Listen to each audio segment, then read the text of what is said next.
Alderdi politikoak eta hezkuntza eragileak hasi dira iritzia ematen Eusko Jaurlaritzaren Gobernu Kontseiluak onartutako hezkuntzako lege egitasmoaren inguruan eta lehen ondorioa da arrakalak sortu direla iazko apirileko hezkuntza itunean lortutako adostasunean. EAJ, Euskal Herria Bildu, PSE eta Elkarrekin Podemos hiru bat etorri ziren itunean. Orain berriz, Euskal Herria Bilduk esan du bide honean egindako aldaketa funtsezkoak sumatu dituela testuan, zer hobetu badagoela uste duen arren, baina Elkarrekin Podemos hiruk iragarri du osoko zuzenketa aurkeztuko diola egitasmoari. PSEek ere kezkak agertu ditu testuaren inguruan eta horrek hezkuntza sailburu Jokin Bildarratzen harridura eragin du. Gobernu Kontseiluan sailburu sozialistek ez dutelako ezadostasun nabarmenik agertu Bildarratzen esanetan. Eguerdion guztioi 12 pasata iritsi da gurean gaur magazinari heltzeko unea, gaurkoan hezkuntza legea hizpide. Aipatu legez, hezkuntza itunean alderdiek lortutako adostasuna kolokan utzi du lege proiektuak. Euskal Herria Bilduk uste du bide honean egindako aldaketak daudela testuan. Elkarrekin Podemos aldiz osoko zuzenketa iragarri du. Bildarratz harriturik agertu da aipatu legez, PSEren kritikak direla medio. Hezkuntza legearen aurre proiektua onartuta Jaurlaritzak Legebiltzarrera bidaliko du lege testuaren tramitazioa hasteko. Orain azken testua ezagututa hezkuntza eragileek, sindikatuek eta alderdiek lehenengo balorazioak egin dituzte. Euskalgintzaren Kontseiluak balorazio orokorra egin du eta kritikatu duenez, aurre proiektuak ez ditu jaso hezkuntza komunitatearen gehiengoak eta sindikatuek euskararen inguruan egindako eskaera nagusiak. Lege honek euskararen aldeko zehaztasun gehiago behar du. Legeak euskara gehiago behar du. Bestalde, sindikatuei dagokienez, elak behin-behineko balorazioa egin du. Sindikatuak dioenez, legean azaleko aldaketa batzuk besterik ez dira egin, eta gaur egungo sistemaren betikotzea bilatzen du. Komisiones Obreras aurre proiektuaren aurka azaldu da. Eskola publikoaren kontrako mehatxu bat dela dio. Esteila sindikatuak berriz salatu du legea hezkuntza komunitatea kontuan hartu gabe egin dela. Labek ordea dioenez, legeak sindikatuaren ekarpen batzuk onartu ostean, testua hobetzeko eragiten jarraituko du. Azkenik alderdiek ere euren balorazioa egin dute. PSEek kritikatu du hezkuntza legearen proiektuak ez diela ezarritako helburuei erantzuten. Guretako oso garrantzitsua da, horregatik ez dugu oztopatu lege honen onarpena Gobernu Kontseiluan eta orain parlamentuan, Eusko Legebiltzarrean tramitazioarekin uste dugu hori zuzentzeko aukeri edukiko dugu. Elkarrekin Podemosik osoko zuzenketa aurkeztuko dio hezkuntza legearen proiektuari. Eskatzen diogu gobernuari berriz ere lan egitea. Gobernuak erantzunkizuna dauka ona ekartzeko behardan moduko fundamentuzko lege proiektu bat.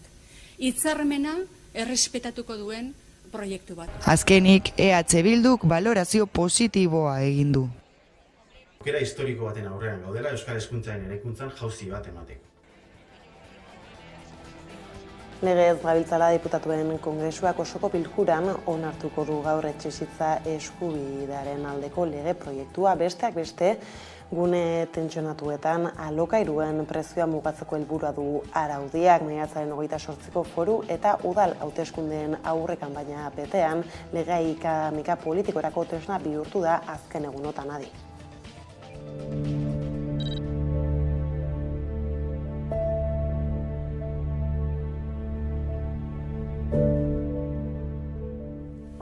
Euskadiko etxebizitza legea, estatu mailako baino aurreratuagoa da hainbat arlotan.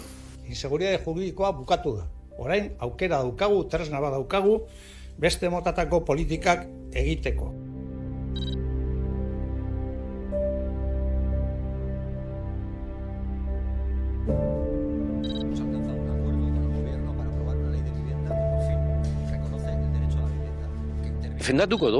Defendatuko dugu beti gure autogobernua. Guretako importantiena da zertarako gaude politikan. Zertarako, pertsonei zerbitzeko, pertsonei bere bizimodua eta bere bizitza hobetzeko eta ez norekin gauzak aurrera ataratzeko.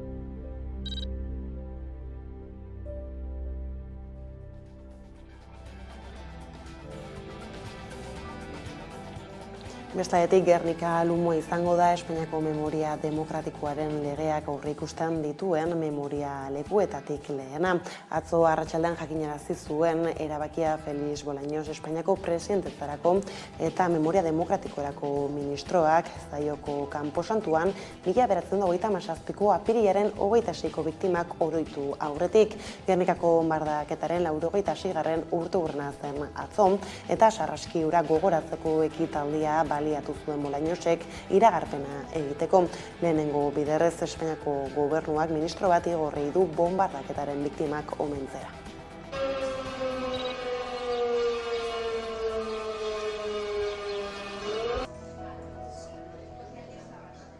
El Gobierno de España ha decidido que el primer lugar de memoria que vamos a declarar conforme a la nueva ley de memoria democrática va a ser Gernika.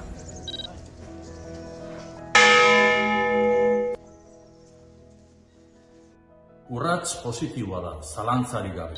Baina, arraroa zirudien, 8 hamarkada baino gehiago eta 55 urte baino gehiago behar izatea demokraziaren garaian lehen urrats hori emateko.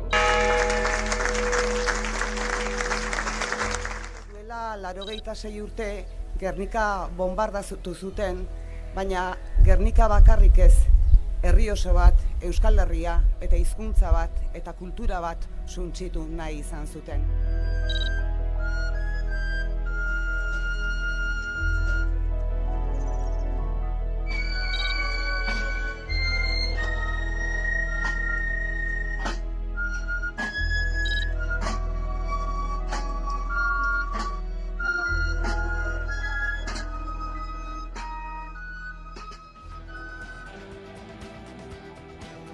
Atzozten biltzeko Espainiako Auzitegi Gorena Galder Barbado eta Aitor Zelaia Euskal Herritarren kontrako 4 urteko espetxe zigorra aztertzeko Espainiaren alde eginez gero, epaiaren alde eginez gero barkatu bi gazteak edonoiz espetxatu ditzakete. Horiek hala egoera salatzeko elkarretaratzeak egin zituzten Gasteizen, Amurrion eta Agurainen ankerkeria stop dinamikak deituta. Talde horrek adierazi du elkartasun sareak ehuntzeko garaia dela eta prozesua ozen salatu eta gizarteratzekoa.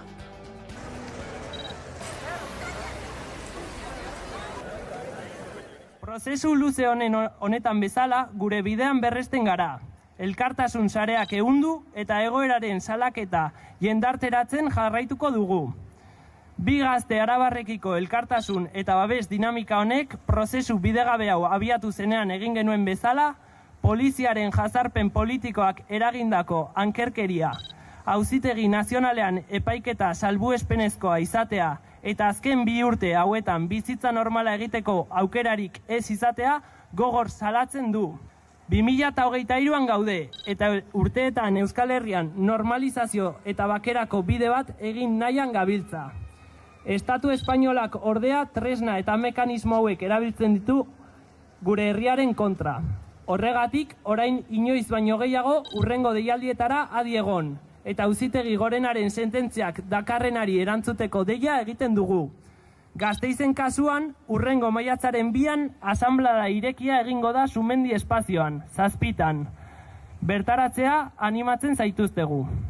Orain, inoiz baino gehiago, zuekin gaude, ankerkeriari stop!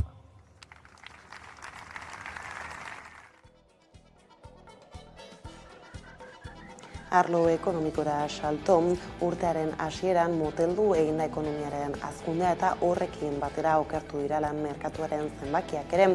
INE Espainiako Estatistika Institutuaren arabera 2023 urteko lehen hiruhilekoan 126.400 langabez dauden Euskal Herrian, 2022ko azken hiruhilekoan baino 3.500 langabe gehiago. Langabeziaren hazkundea ordea oso desorekatua izan da.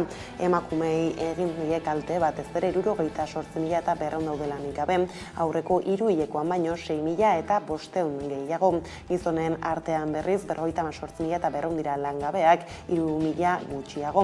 Lurraldeen artean ere desoreka handia ikusi du INEren biztanleria aktiboaren inkestak. Langabeziak gorakada handia izan du Nafarroan eta apalagoa Bizkaian bera egin du ordea, Gipuzkoan eta Araban, baina aldaketa handiena landunen kopuruan izan da. INE INEren arabera 1.174.000 herritar okupatu zeuden urte hasieran hegoaldeko 4 probintzietan 3 hilabete lehenago baino 13.000 gutxiago. Honekin lan gatazke iso, Inblika hezkuntza zentroak 97 langile kaleratu nahi ditu Bilbon, 90% emakumezkoak dira, eta langile batzordeko 7 kide daude tartean, enpresak antolakuntza eta ekoizpen arrazoiak argudiatu ditu, lan erregulazioa egiteko langileek ordea gezurra dela diote. Modu honetan elak deituta greba mugagabean daude beharginak erregulazioa bidegabea dela salatzeko. Orain, kaleratzeak hasi ziren aste artean, Bilboko zentroetan orain 97 kaleratzeak egon dira eta atzoia hasi ziren beste zentroetan. Donostiko zentroan, Iruñan eta Valentzian ere. Ez, negoziazioa amaitu zen apirileko 14an, enpresa horrela erabaki zuen eta epaitegira joango gara. ELAK eta Galiziako CIG sindikatuak Espainiako sukaldaritza marken hitzarmenaren aurka jarritako salaketaren epaiketa egin zuten atzoko egunez, haren bitartez ostalaritzako hitzarmenak ez die eragingo jatetxe kate handiei. 2021ko lan erreformaz geroztik sektoreko hitzarmen probintzialek dute lehentasuna estatukoen aldean. Horren arabera, Hego Euskal Herriko jatetxe guztietan probintziako itunetan jasotako baldintzak aplikatu behar lituzkete. Baina azaroan sukaldaritza markak sektorea eratu zuten eta hitzarmen propioa erregistratu zuten. ELAren esanetan ez dago justifikaziorik enpresa horien jarduera eta ostalaritzako ohiko jarduera bereizteko.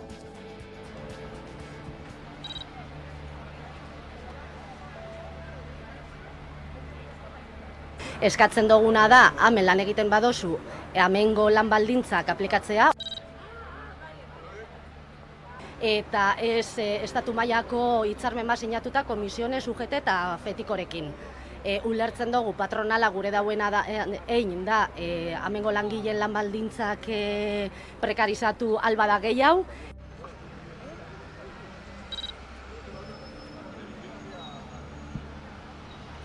ELAK da CIGak hitzarmen hori inpugnatu egin dugu epaiketa audientzia nazionalean eta 4 herrialdetan, Euskal Herriko 4 herrialdetan kontzentra bat egin dugu. Orduan gure dugune da hemengo langileen lan baldintzak da bermatzea. Ja lan erreforman jasotzen dute orduak eta soldatak probintzialak kontrolau itzen dauela, eta ez estatalak. Orduen, hitzarmen probintziala ez aplikatzeko asmatu egin dute hitzarmen barri bat. Gure lan baldintzak ez aplikatzeko. Guk bere momentuan negoziazio mai hori inpugnatu genuen, baina beste sindikatu batzuk ez zuten erabaki bardine hartu. Orduen, euren konplizidadeaz, azkenean sinatu egin zen azaroan hitzarmen estatal hau. Gauza korrela Donostiara joko dugu orain bertan baita Udane Arreo lankidea lurrarekin lotuta iritsi zaizkigun azken berriekin. Azken asteotan hain zuzen ere hizpide izaten ari da Zubietako erraustegia. Azken albistea da 2020an eta 2022an Arkaitzerrekara egin ziren isurketak batera ikertzeko agindu duela Gipuzkoako auzitegiak. Adi honen inguruko xehetasunei.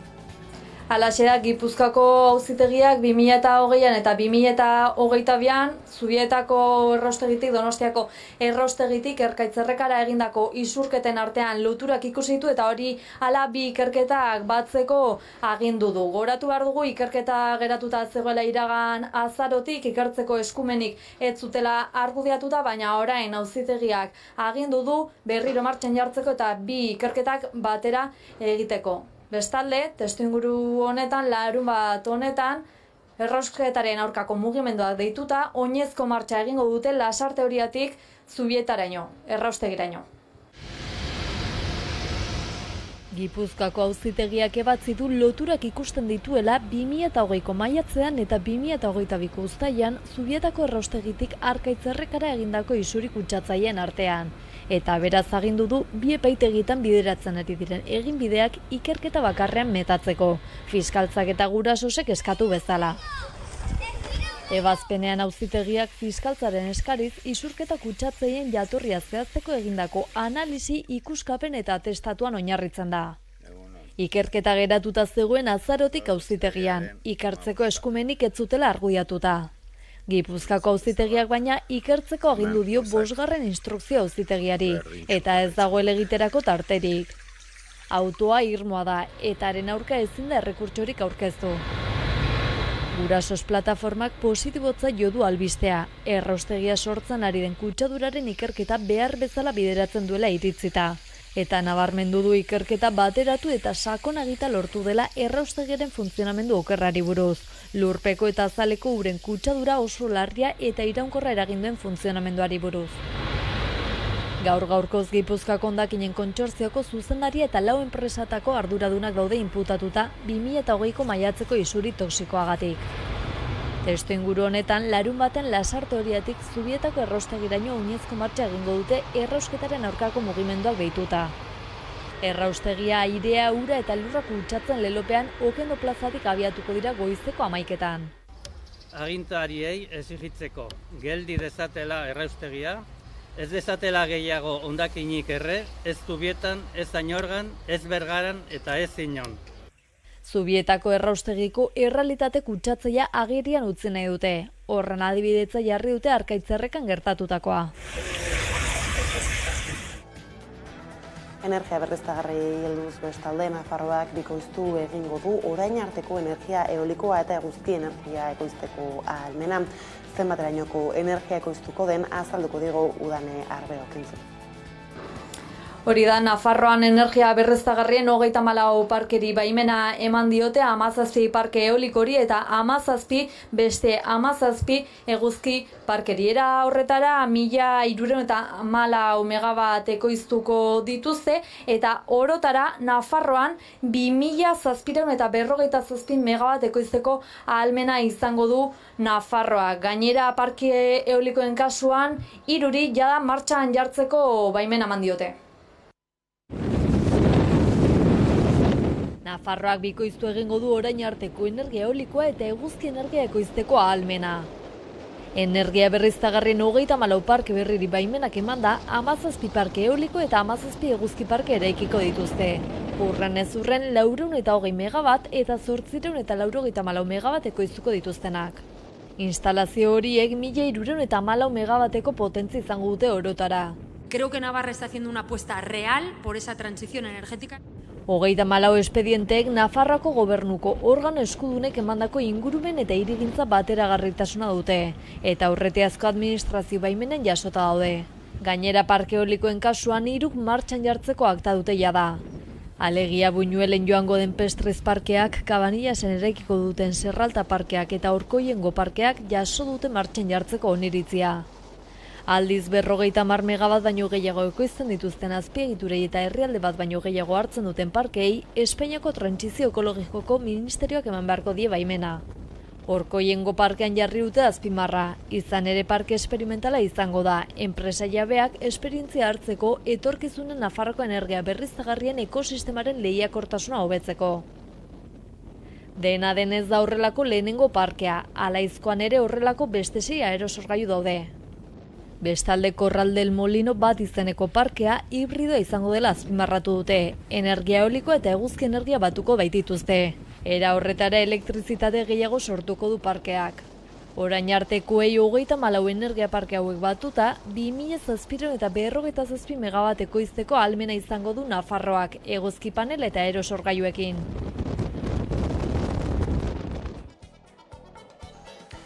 Udan Arbe eskerrak gaiok gure ganatzearren eta orain Gipuzkoatik Arabara egingo dugun, izan ere erretretarekin gaur iluntzan piztuko da festa Gasteizen eta ordu txikietara arte iraungo du danborradak ondoren, bihar tradizioak hala agindutan, San Prudentzio zaindariaren egun ospatuko duten Armentiako zelaietan meza aurrentzako jolasak, herri kirolak eta beste izango dira. Nerea Garcia.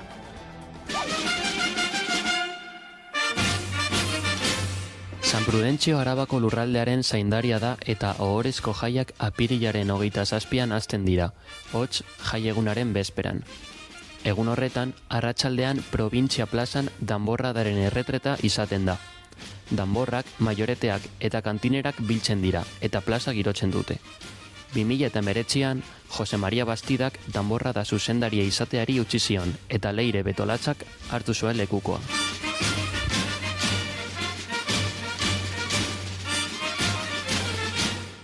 Bueno, pues ez beteta, ez? Berri hori izan zen niretzat, alaitasun betetaz sentitu nintzen, eta emakumea izateari, nin beti esaten dut naturala hartu nuela, ez? Azkenean prozesu naturala izan da, danborradan ez dakizen bat urte daramat parte hartzen, eta azkenekoa izan da danbor nagusia izatea, ez? Eta lehenengo emakumea naiz, baina, bueno, erreferentea bezalakoa, emakumeak erreferente bezala ikusten banaute, ondo, hobeto, emakumeak behar ditugu erreferenteak. Eta hartzen banaute erreferente bezala, oso ondo. Bueno, ni hasi nintzen, danborrada txikikoen, eta nire aitak elkarte batean zegoen, nire aitona baita, eta esan zidaten, nahi alduzu parte hartu danborrada, eta hasi nintzen horrela, Apirilaren 28an, berriz, erromeria egiten da Armentiako zelaietan. Jai giroa maiatzaren batera arte luzatzen da. Egun horretan, Estibalizko santutegira igotzen da. Santutegian patata tortilla lehiaketa, Euskal Herriko kirolak eta urrezkoa eta dantza txapelketak antolatzen dira. Danborrada hunkigarria izan zen, ez? Azkenean, emozioz beteriko eguna izan zen, berriro aurpegiak ikustea, beste jendearekin topagunea izan zen, ez? Ez dakit, azkenean 2 urte pasa ziren, entzegurik gabe, hemen plazan egon gabe, jo gabe, abestiak entzun gabe, izan zen hunkigarria. Bueno, 250 pertsona edo ateratzen gara danborradan, gutxi gora bera, Baina maite dugunok San Prudentzio jaia, Armentiako erromeria edo danborrada, da gure data seinalatua, ez? Garrantzitsuena. Bizitzen dugu, urtero gure jaia San Prudentzio bizitzeko, ez? Ordea pantaien aurrean bestelako zita dugu gaurkoan ere, ostegunero legez musika zuzenen saioko aurkezlea Koldo Otamendi dugu kameraren beste aldean. Eguerdion. Eguerdion, Karol. Tira, hasteko konta iguzu, Koldo, ze musika proiektu dugu gaurko saioko protagonista? Gaur gauean musika zuzenean telebista saioan Beniz egitasmoa ezagutuko dugu, Beñat Goitia musikariak martxan jarritako egitasmo berri bat. Eta zein ibilbide egin du horixe orain artean Beñat Goitiak? Ni urteak atzera ezagutu nuen Beñat Goitia, esan daiteke bea Montauk taldeko kidea zela, Gasteizen sortutako talde bat, musikalki pop giroetara bideratua zeon banda, eta ere baziren elektronika zertzelera batzuk, ez? Talde hori amaitu zen, desegin zen, eta Beñatek beretxean jarraitu zuen kantuak egiten, bertiz ere bideratuta gero eremu elektronikora, eta hortik sortzen da Beniz egitasmoa, duela 2 urte, pandemia bete-betean. Beraz, azken lan hau, proposatzen duen azken lan honek horretaz aparte bestelako berririk badakar edo jarraitzen dio estilo horri? Esan dezakegu, Montauen gauz batzuk badirela, adibidez dauden musika geruzak, kapak, atmosferak, ritmo horiek jorratu izan zituen Montauken, beha zen taldeko sortzaile nagusia zentzu horretan, baina era berean honakoan badira bestelako elementu batzuk, ez? Esaterako bera bakarka taularatzen da Beniz egitasmoan, kantuak berak egin ditu bere etxean, ahotsak landu eta ahotsetan adibidez kriston lana dago, oso eremu ezberdinak ukutzen ditu kantu guztietan zehar, eta esan daiteke hala nola Benizeren eta Montauen artean giro elektronikoak gora egin dutela. Eta kasu honetan kolaborazio interesgarriak jasotzen ditu lanak, ezta? Bai, 3 kolaborazio ditu lan honek, lehenengo biak berak aitortzen dugu elkarrizketan, egin dioen elkarrizketan kapritxo bat izan direla beraentzako, eta oso abeslari mitikoak dira Euskal Herriko musika panoraman, alde batetik Gari dago, ertzainaken abeslari nagusia eta Gari egitasmoren burua, eta bestetik Ruper Ordorika, beraentzako bi referente nagusi Euskal musika gintzan, eta egia esan ondo uztartzen dute berak planteatutako kantuetan. Eta 3. kolaborazioa J. Martina taldarena da, hautsetan ere, eta bertan sumatu daiteke gaur egun datorren mugimendu berri baten edo musika hildo berri baten tendentzia hori ezer. Orduan uztartitu alde batetik bere hastapeneko eraginak, bai Ruper eta bai Gari, eta bai gaur egun egiten ari diren musika berri bat J. Martinaren bidez. Dagoeneko gainera bukatze aldera koldo badabil edo pare bat aurkezpen egin ditu lanarenak, nolakoak ari dira izaten eta nun ikusi halko dugu aurki? Bai, lehenengo emanaldia, odara hilabete bat inguru egin zuen Gernikako Lekuen Festival ederrean, hori izan zen bere debutekoa, eta gero Bilboko BBK aretoan ere aritu zen bere disko aurkezten. Larun bat honetan, Gasteizko Jimila zaretoan ikusteko aukera izango da, oso formatu berezian, ez da kontzertua izango betiko areto handi horretan, baizik eta goiko pisuan dagoen musika elektronikoa bideratutako areto horretan, formatu txikiago batean, eta bertan entzungo dira Benize diskoan garbatutako kantu hauek. Ondo da, Koldo, informazio honekin zain gara gaueko 10:00 musika zuzenean saioaren gaurko atala ikusteko irrikaz, eskerrik asko eta hurrengora arte. Eskerrik asko zuei, ondo izan. Eta honekin iritsi gara gurean gaur magazinaren lehenbiziko atalaren bukaerara. Gaurkoan Bea Seber naizen elkarteko bozeramailea izango dugu elkarrizketatu nagusi, beraz ez zaitezte urti joan laster baikara bueltan.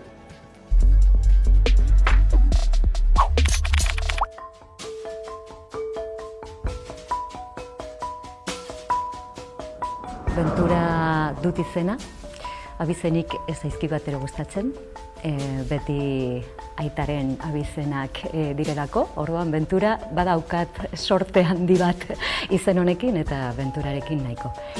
Sortu, jaio nintzen hemen Iruñean, Arrotxapea auzoan, Txantrean bizi naiz, eta nik uste txikitatik hori gustatzen zitzaidan antzerkia egitea, bestea, idaztea, hitza izan zen hasieratik nire baliabide politena edo indartsuena.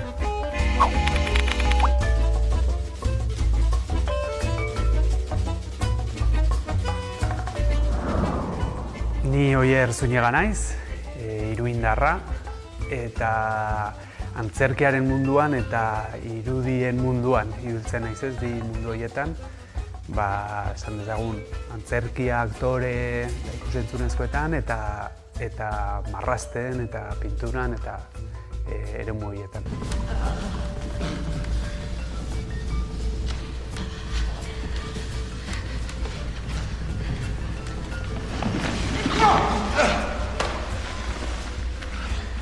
Etzaite Ez dakite non gauden, ezkutatu gaitezen etxe horretzak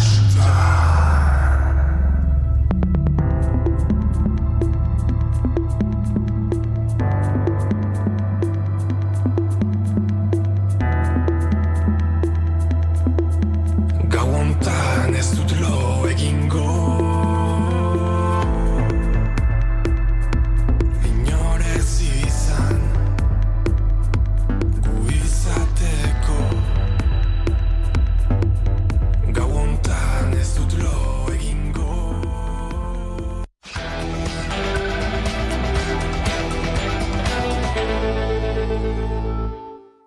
Bada, 12:00 iritsi direla, heldu zaigu eguneko elkarrizketa nagusiari heltzeko unea, eta horretarako hemen dugu gonbiatu nagusi gisa Bea Seber naizen elkarteko bozeramailea, ondo etorri gurera. Eta hasteko aipatza daukat nola gabiltzan ikusten zinematatik urtetzen jendea unkituta, 20.000 espezies de abejas ikusi, eta gero, hasteko tokatzen zaitzuen parteagatik zorionak. zuri ere, eta naizeni. Eta bestetik, konta iguzu ez, nolakoa izan da esperientzia hau, edo nolakoa izaten ari da gainera ez, alako harreradun filmaten parte izatea? Begira, hasieratik duela 5 urte izan zela, Esti Urresola hurbildu zenean, zuzendaria hurbildu zenean elkartera, gu sumatu genuen berak erakutsi zigun aurretik egindako lan bat, eta sumatu genuen sentsibilitate handia zeukala, eta agian aukera ona izango zela gure realitatea ikustarazteko. Orduan, ateak zabaldu genizkion, eta familiaekin egon zan, gure urte guzti hauetan gure elkarteko zenbait familiekin egon da harremanetan. Orduan, aurre ikusita genuen gidoia, kastinean ere lagundu genuen, eta gero, emaitzak merezi du, eta, gu nolabait sentitzen dugu ikuslegoari gure realitatea erakusteko modu bat dela. Gu benetan familietan bizi izan duguna. Azken finean, onartzen dugun familiek ere aurretik ukatu izan dugu. Denek, ez?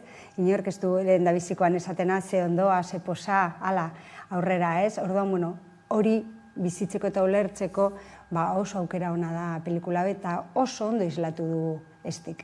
Eta nolako garrantzia dauka ez, alako elkarlan batetik abiatuta egiteak, ez? Gero zu ere badakit presente izan zarela grabaketeetan, hala ere, Sofia Otero artista bikaina daukagu, esan izan duzu ere ez, beste munduko laguntzarik ez duela behar izan. Bai, Sofiaren aitzela izan zen, ez? Gogoratzen dut lehendabiziko filmazio egunetan agertu zirela estena nahiko potenteak eta pizkat beldur horrekin geunden, baina zelako kapazitatea daukan pertsona eta pertsonajea ezberdintzeko eta ze ondo islatu duen hori dena, ez? Eta nolako importantzia dauka zuentzako ez, alako lanek argia ikustea, batez ere, agian bisibilitatearen gainetik, eta jendeak askotan ez du ezagutzen ez, edo transizioan ez, den aur baten esperientzia nolakoa izan daitekeen, familiena baita ere, eta ez, ekosistema horretan parte hartzen duen guztiak.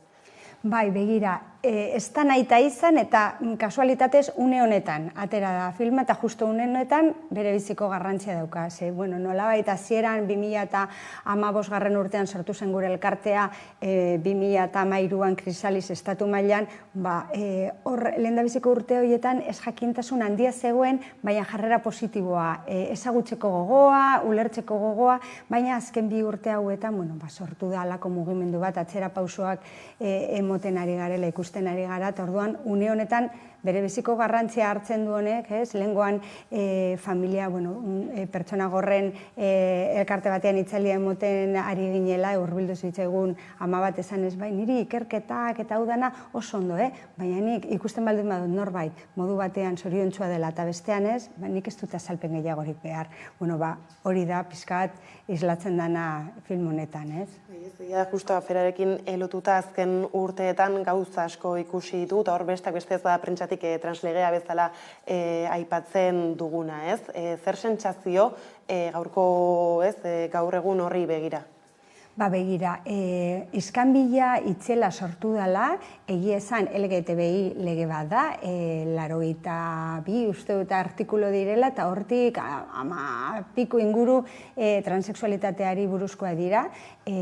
Orduan, kriston iskanbila sortu da, berez alako aldaketan diri, erregistro mailan eta ekarri du aldaketa, baina alako aldaketa handirik ekarri ez duen lege baterako. Orduan, nahiko argi ikusten da, hor beste interes batzuk daudela atzetik, ez? Eta guk ikusi dugu zelan horrek eragina eduki duen bizitza errealetan. Hau da, azken urte hauetan legearen inguruan sortutako iskanbilarekin, zenbait jarrera, seguro ni jende hori beti egon da hor, ez? Baina, nolabaiteko babesa sentitu dute eta aurrera egin dute, orduan igo egin dira bullying kasuak, inkluso aurretik transitoa arazorik gabe egindako aurrek orain arazoak izaten hasi direla, pintadak institutuan izen abizenekin, jipoiak, eukidugu violentzia fisikoa bebai gehiago, alako egoera emon da, modu interesatu batean emon dalako berez alako transcendentzia ez daukan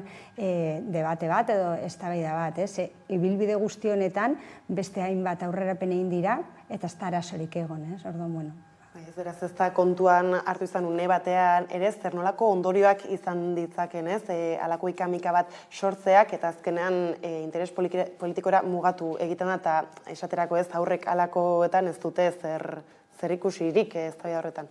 Hori da, halako giroa sortu da, maila politikoan, ez dakit botere gehiago, botere interesak direla eta horrek ondorio zuzenak ditu bizitza errealetan. Eta ikusi ditugu aurretan. 14 urteko aur bati jipoi bat emotea eta hurrengo hilabetean beste bat emotea, horrek atzean dauka zer diskurso bat, ez? Orduan, kontuz ibili behar dugu halako gezurrak iristen zaizkigunean, pixkat kritikoak izan, eta, batez ere ez biderkatzea, ez? Gero horrek baditu bere ondorioak. Eta gaina, konturatu behar gara, hausnarketa eginez eta pixkat estatu batuetara begiratuz, zelan sartzen ari diren transexualitatearen bidetik, ez ezagutza handiagoa delako eta errezagoa delako hortik sartzea, eskubideen murrizketara, ez? Gero LGTBI eskubideak datoz, gero emakumeenak eta hortik datoz, ez? Eta estatu batuetan jazidea emakumeen kontuarekin, ez? Hain emakumeak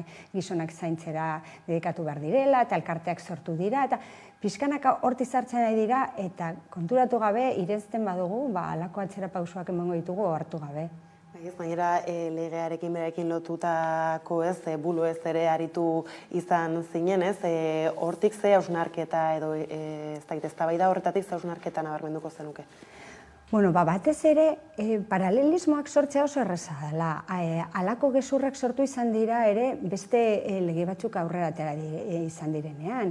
Bastakit sexu bereko pertsonen arteko eskontzena, edo abortuarena, edo inkluso dibortzioarena, ez? Eskubideak lortzea ez dizkio eskubideak beste inorik kentzen, eta hori ere ikusi aldugu arrazakeriaren kontuan, matxismoaren kontuan, gizartearentzat onuragarria dela beti eskubideak zabaltzea, ez? Bestela, ze gizarte eredu nahi dugu, ez? Orduan, pertsona transexualak beti egon dira hor, beti egongo dira, eta hemen eztabaidan dagoena da, ea eskubideak izan aldituzten ala ez, ze gizarte mota nahi dugu guk. Eta orduan, gure beldurrak pixka bat usatzeko begiratu aldugu adibidez, Argentinara 2012 urtetik badaukate halako legea.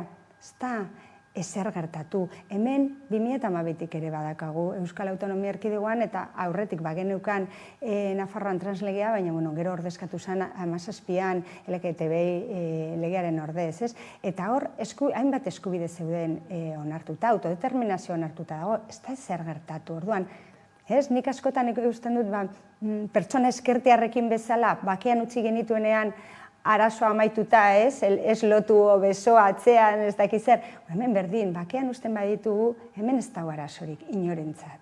Ez dalearen legea bera bina aprobatuta atzera pausu ez ere hitz egin da, ez? Zeintzuk dira atzera pausu horiek oraindik ez dakit xehetu edo enteratu ez denarentzat? Begira, legeak arautzen du erregistroan izena eta sexua aipamena aldatu ahal izateko eskubidea, ez? Gu Euskal Autonomia Erkidegoan zehazkin badaukagu 2015 dekretu bat eskuduntza dugun arlo guztietan aldatza albideratzen duena, baina Madrilen menpe dagoena geratzen zaigu, ez? Erregistroan aldatuta, gero nanagiria, familia liburua eta pasaportea bereziki. Orduan, hori arautzen du legeak bereziki, eta zenbat gauzetan aurrera pausua suposatu izan du, alde batetik, hormonatzeko bete beharrak kentzen duelako. Orain arte, bai ala bai, 2 urteko tratamendu medikoa hartu behar zen. Naiz eta zu nahi ez, dokumentazio aldatu nahi baduzu hormonatu behar zara. Eta beste alde batetik, aurkeztu behar zela genero disforia txosten bat, txosten psikiatriko bat, baina nazioarteko osasun erakundeak esan zuen osasun mundu erakundeak.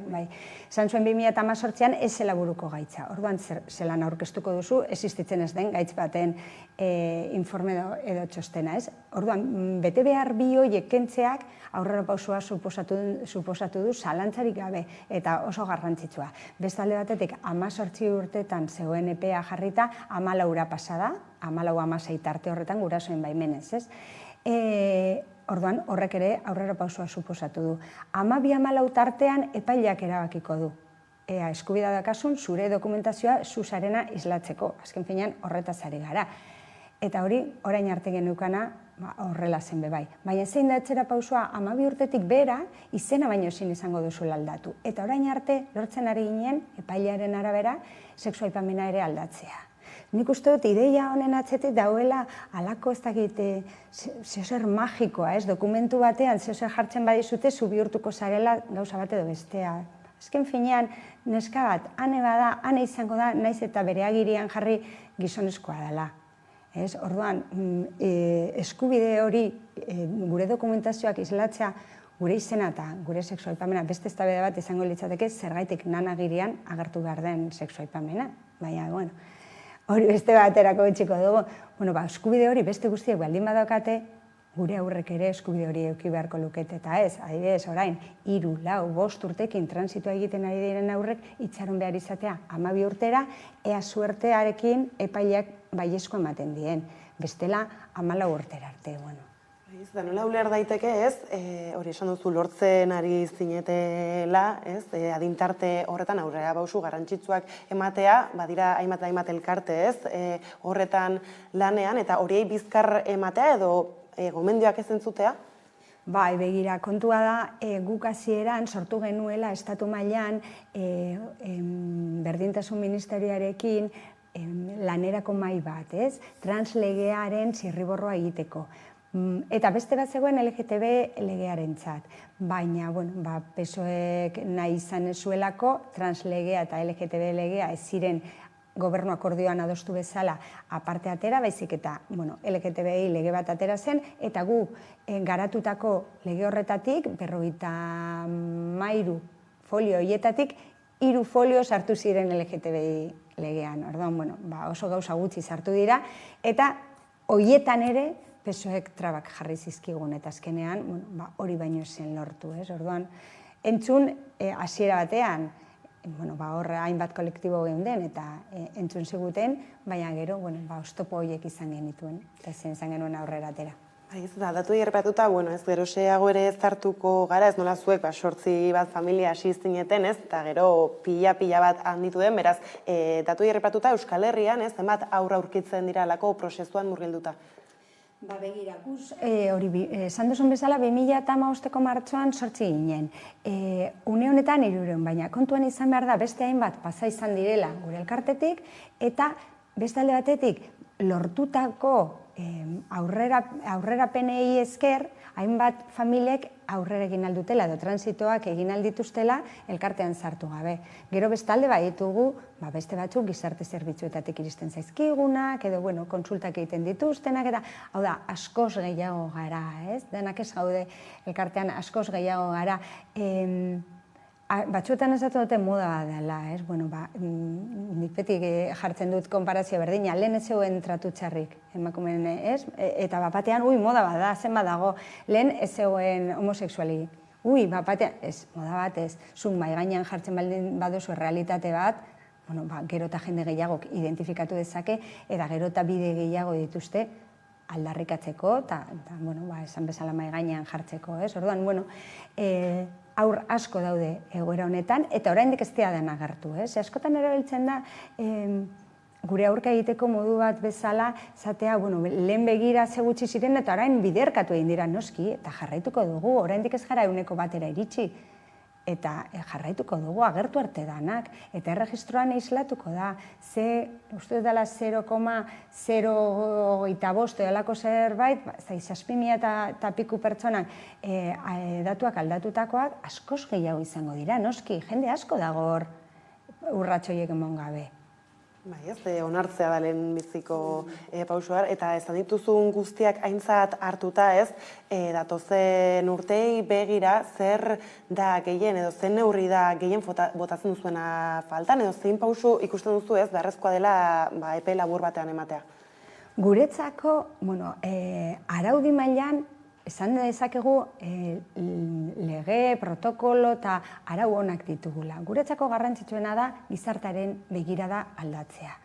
azken finean, legeek ere zentzu pedagogikoa ere badute, ez? Eta, pizkat begira da hori aldatzea, eman ditugun atzera pausu hauei buelta emotea, ez? Bide horretatik ez jarraitzea, eta pizkat aniztasuna balore bezala ikustean. Azken finean guk borrokatu behar dugu adibidez, gure seme-alabekin euren gorputza ona hartzea, bla, bla, bla, baina hemen eta orain bizi dira. Eta oso violentzia estruktural handia dago euren gorputzekiko, orduan, hor behar dugu gizarte gozoago bat, aniztasunarekin eta positiboagoa zentzu horretan, gainera ulertuta danontzako dena onuragarria. Gu ere autentikoagoak izango garela alako gizarte batean, ez? Orduan, begira da hori aldatzea. Adibidez egin dugun azken ekintza izan da, biziposarekin bideoklipa atera dugu eta fokalizatu nahi izan dugu gure nerabeetan, zergaitik. Ligatzerako orduan euren gorputzak ere desiragarria direlako, maitagarria direlako, eta horretaz egin dugu bideoklipa, ez? Eta letra oso polita da zentzu horretan, ez? Pentsagarria naiz, eta sakildun neska naiz, eta pentsagarria naiz, maitagarria naiz, bebai. Uste dugu hor ere matxismoa gaina egertzen dela, zailena hemen dela sakildun neska heterosexuala izatea, eta orduan, gizartearen begirada orokorrean, aniztasunarekiko, gorputzekiko, eta hori dana aldatzea da falta zaiguna. Bintzat horretan lanean badago indar handia, eta aipatu duzu, ez? Aipatu dugu lehen nola 8 urte bete dituzuen, orain gutxi ospatu duzu, hor bideoklipa aipatu duzu, ez? Nola ospatu duzu edo hobeto azaltzerik baduzu?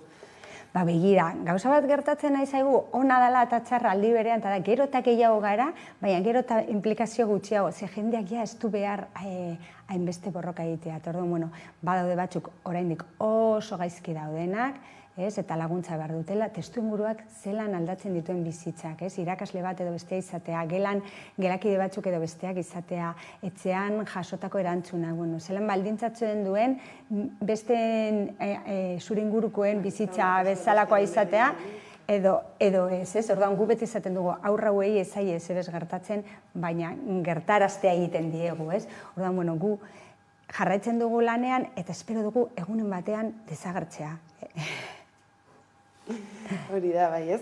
Eta gainera haurtzaroko transexualitateri buruz ez zegoen ezagutza handirik, ez? Zentzu horretan, nolako balorazioa egin duzu agian Euskal Herri mailan, ez? Izanek, badu ospe handia, eta lehen ere momentu ematen aipatu gu, ez? Nola, lehen ez zen erreparatu ere egiten gai hau, eta ez? Familian eta agian etxean geratzen zen zerbait zen. Bai, begira, nik uste 2013an agertu zen estatu mailan lehendabiziko transexualitatea eta haurtzaroa, aldi berean, bai familiak elkartu zelako, baita lehenengoz Kanal Surren agertu zelako saio batean. Garai horretan, oraindik ezen ez da pentsagarria. Transexualitatea lotzen zen pertsona helduekin, nolabait ez dakit bizimodu batekin edo buruko gaitz batekin, baina pertsona horiek haurtzaroa izan zuten. Orduan, lehendabiziko familiak agertzen hasten direnean, jendearentzat zer berria da, eta ulertzeko zaila, baina jarrera ona ikusten zen. Jarrera ona, ez? Orain, zentzu horretan, igual lehen ere hor egon direna, baina, oldartu egin direna, entzuten ditugu gehiago. Baina, azken finean, egon beti egon dela, baina ezin izan dugu identifikatu, ez? Nire semeak oso argi izaten dut, norbaiten transituari buruz galdetzeakoan esaten du, eta honi noiz sinestu zioten. Egon gara. Baina, ez duzu ikusten jakin, guk beti jartzen dugu pisu asko begiradan. Pertsona horiek badira direnak, ikusi behar ditugu. Honekin hemen utzi behar dugu elkarrizketa bea, mila esker gaur gurekin izate arren indar horrekin jarraitu. Eta orain jarraian solasaldiarekin bueltatuko gara. Ez dakite non gauden, ezkutatu gaitezen.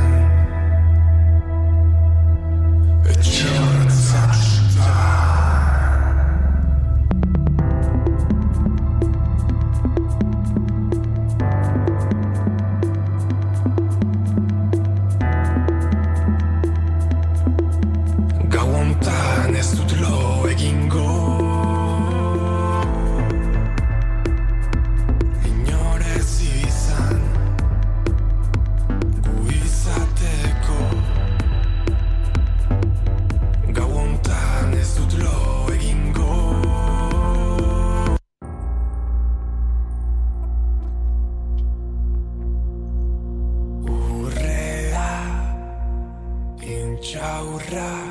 eta txampaina.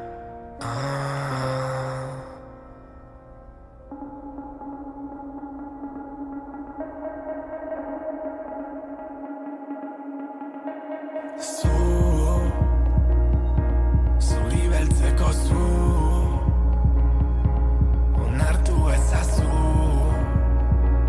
iragana ez da oraina. Gu, berriak garen gu, gurea nahi dugu, asmo berrien garaia.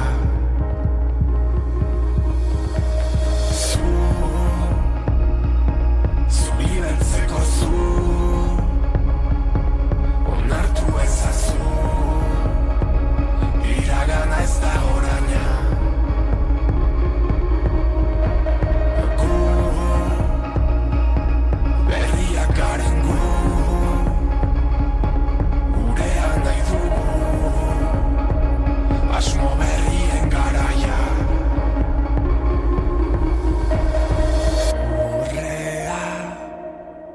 Intxaurrak eta txampaina.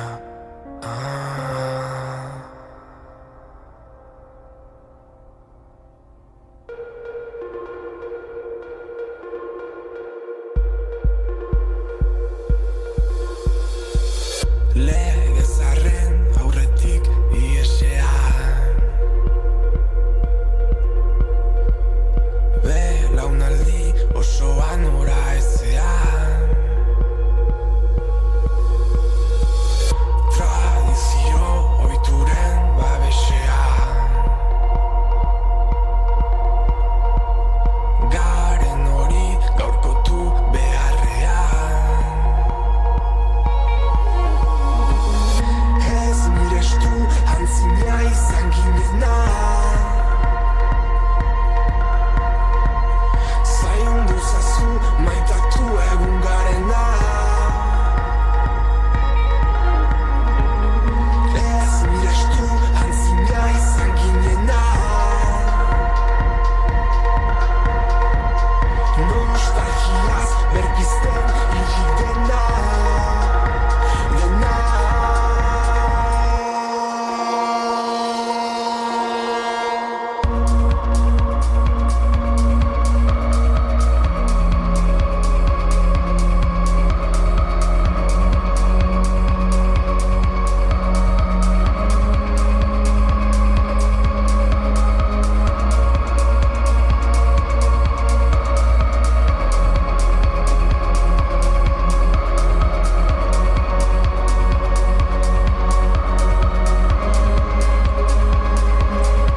Jainkoak zu hartu du, arantzazuto zerua, beltzaz tindatu da. Jainkoak zu hartu du, gure herriko zerua, argiz berpiztu da.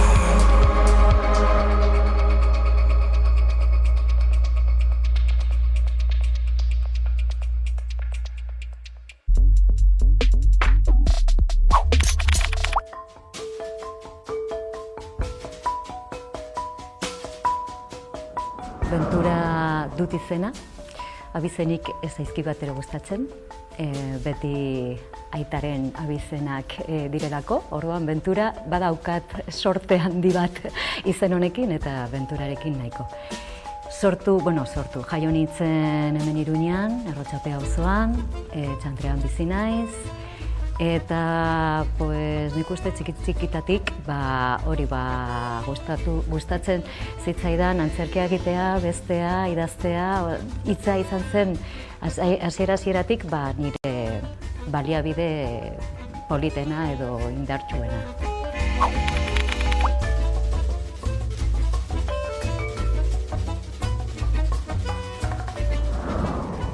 Ni Oier Zuniga naiz, Iruindarra, eta antzerkiaren munduan eta irudien munduan ibiltzen naiz ez, bi mundu horietan. Esan dezagun, antzerkia, aktore, ikus-entzunezkoetan eta marrazten eta pinturan eta eremu horietan.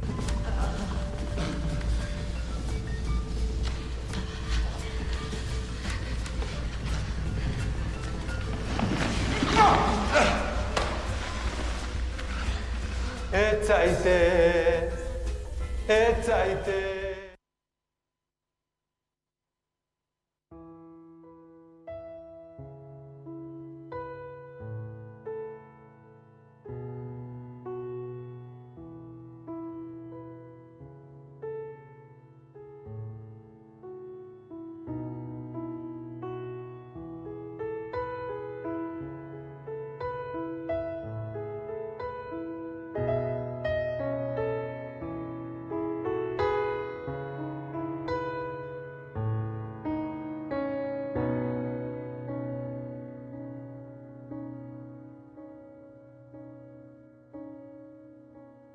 Eraitsitako eraikinek, metrailatutako erraiek, bortxatutako emakumeek, erbesteratutako umeek, aspiraturiko hizkuntzak, jazarritako nortasunak, errausturiko duintasunak, inauziriko etorkizunak, keak oroitzen digu, suak pizturik dirauela, keak oroitzen digu, Gernika bizirik dela.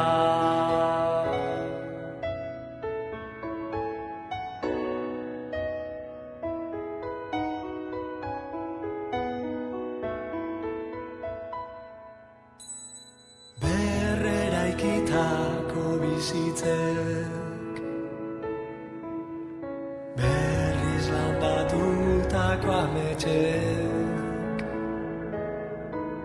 iraupen ohitura berriek, menderakaiz diren pertsonek, keak oroitzen digu, suak pizturik dirauela, keak oroitzen digu, Gernika bizirik dela, keak oroitzen digu, suak pizturik dirauela, keak oroitzen digu, Gernika bizirik dela. Neharrizko hormen, azpian urteratuen, hamarkadetako isiltasunak diosku, ozen, egian mutu dirauela, azaleratu behar dela, lau haizetara edatzea geure lana dela. Keak oroitzen digu, suak pizturik dirauela, keak oroitzen digu, Gernika bizirik dela.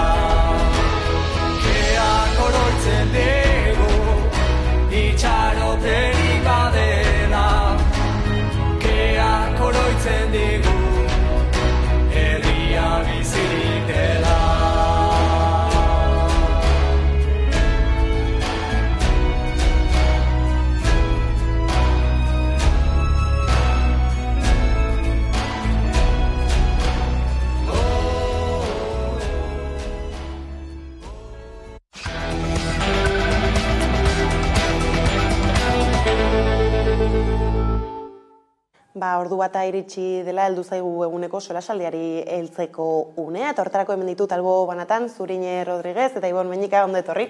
Eta hasteko hezkuntza legea hitz egiten hasiko gara, ez? Ja orain dela urte bete hasi zen arrabotsa, bi greba tarteko, badaukagu bideo bat ez behin proiektua onartuta zelako erreakzioak sortu diren eta helduko diogu.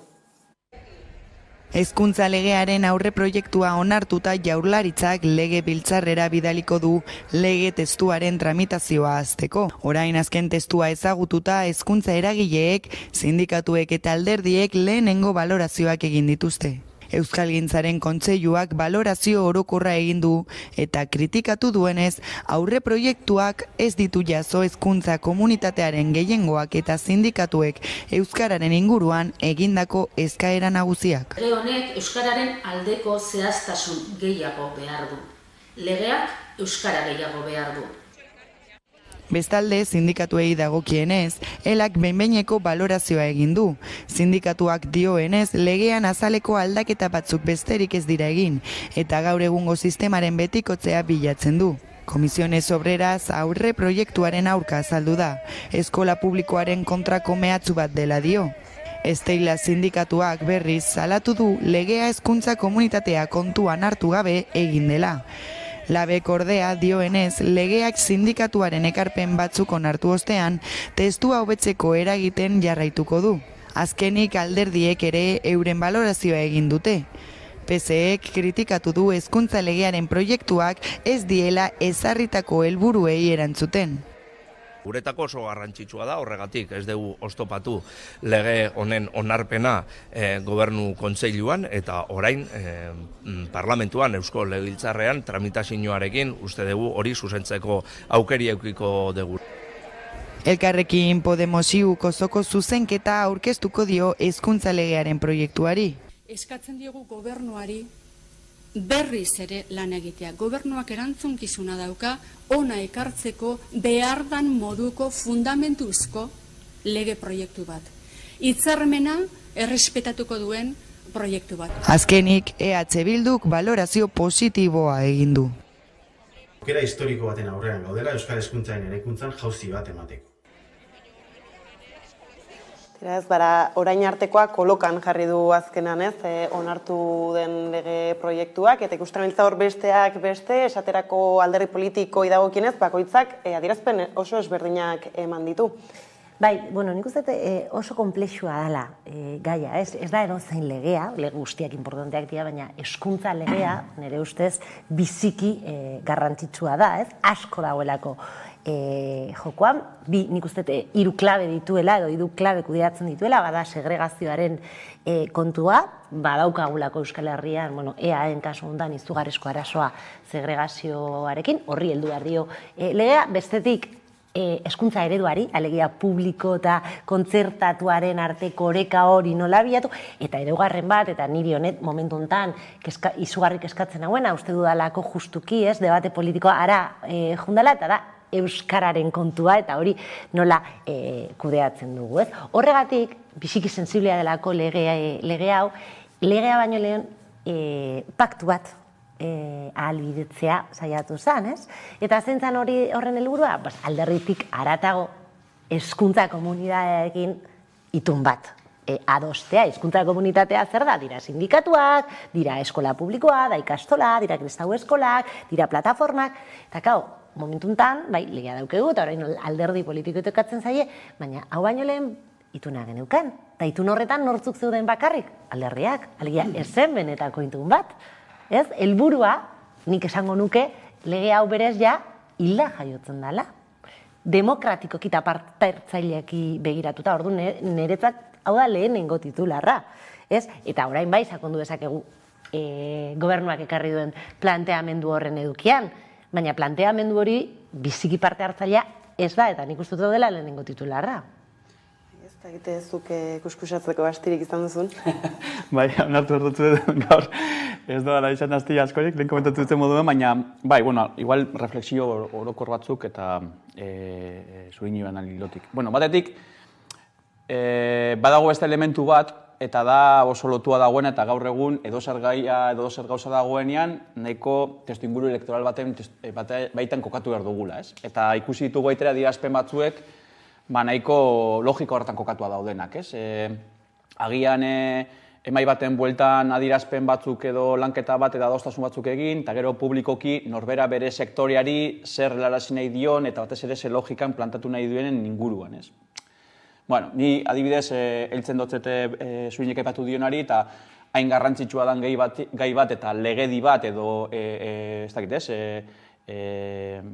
egiturazko elementu bati alboratu beharko nioke horrelako elementuak. Hori nik uste dut reflexioa, zoritzarrez reflexioa da. Esan beharko litzateke gauza, hortik aurrera eraiki beharrekoa, baina uste dut reflexio bat ere badala. Bigarrenik, niretzako behintzat, eta uste dut hemen, uste dut gaina biok, uste dut egon ginera baita hor ninguran hitz egin izan dugula gaiaz, eta nire iruditzen jazte badaudela interpretatzeko moduak, baina klabetariko bat iruditzen zaitala prozesu baten moduan ulertu beharko genukela. Eta gero prozesuak dauzkala une ezberdinak eta parte hartze ezberdinak. Eta iruditzen zait hor badaudela nabardura batzuek eta ikusi dugu Euskara Kontseilukoari baitere noiteko elementu batzuk egiten, sindikatuek modu ezberdinetan baitere plantatu dituzte iradokizun eta kritika edo hausnarketa ezberdinek, nio eta lerdi ez gain, bat egiten dute logiko horretan.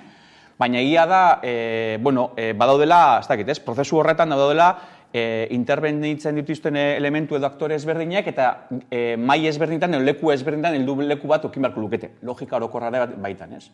Eta egia da, eta justo zurinik aipatu deu, niretzako basaukon elementu nahiko nobedoso bat, orain dela urte bat egin zeneko ituna edo akordioa alderdin artean, nahiz alderdin artean izan, baina basaukon baitere elementu nobedoso bat, eta zan, sentsibide desberdinetako jende, sektore ezberdinak ordezka ditzaketenak parlamentu baten testu inguruan edo lege proiektu baten testu inguruan, noiteko aurre akordio baten logika emoten zuen. Eta nik uste horrek albietu behar zuen, prozesu horren logikan bestelako, agente ezberdinek baitere, berein ekarpena kritikak eta barrak gehitzeko, ez dakit, iturri bat, ez bakarrik, baina iturri bat, ez.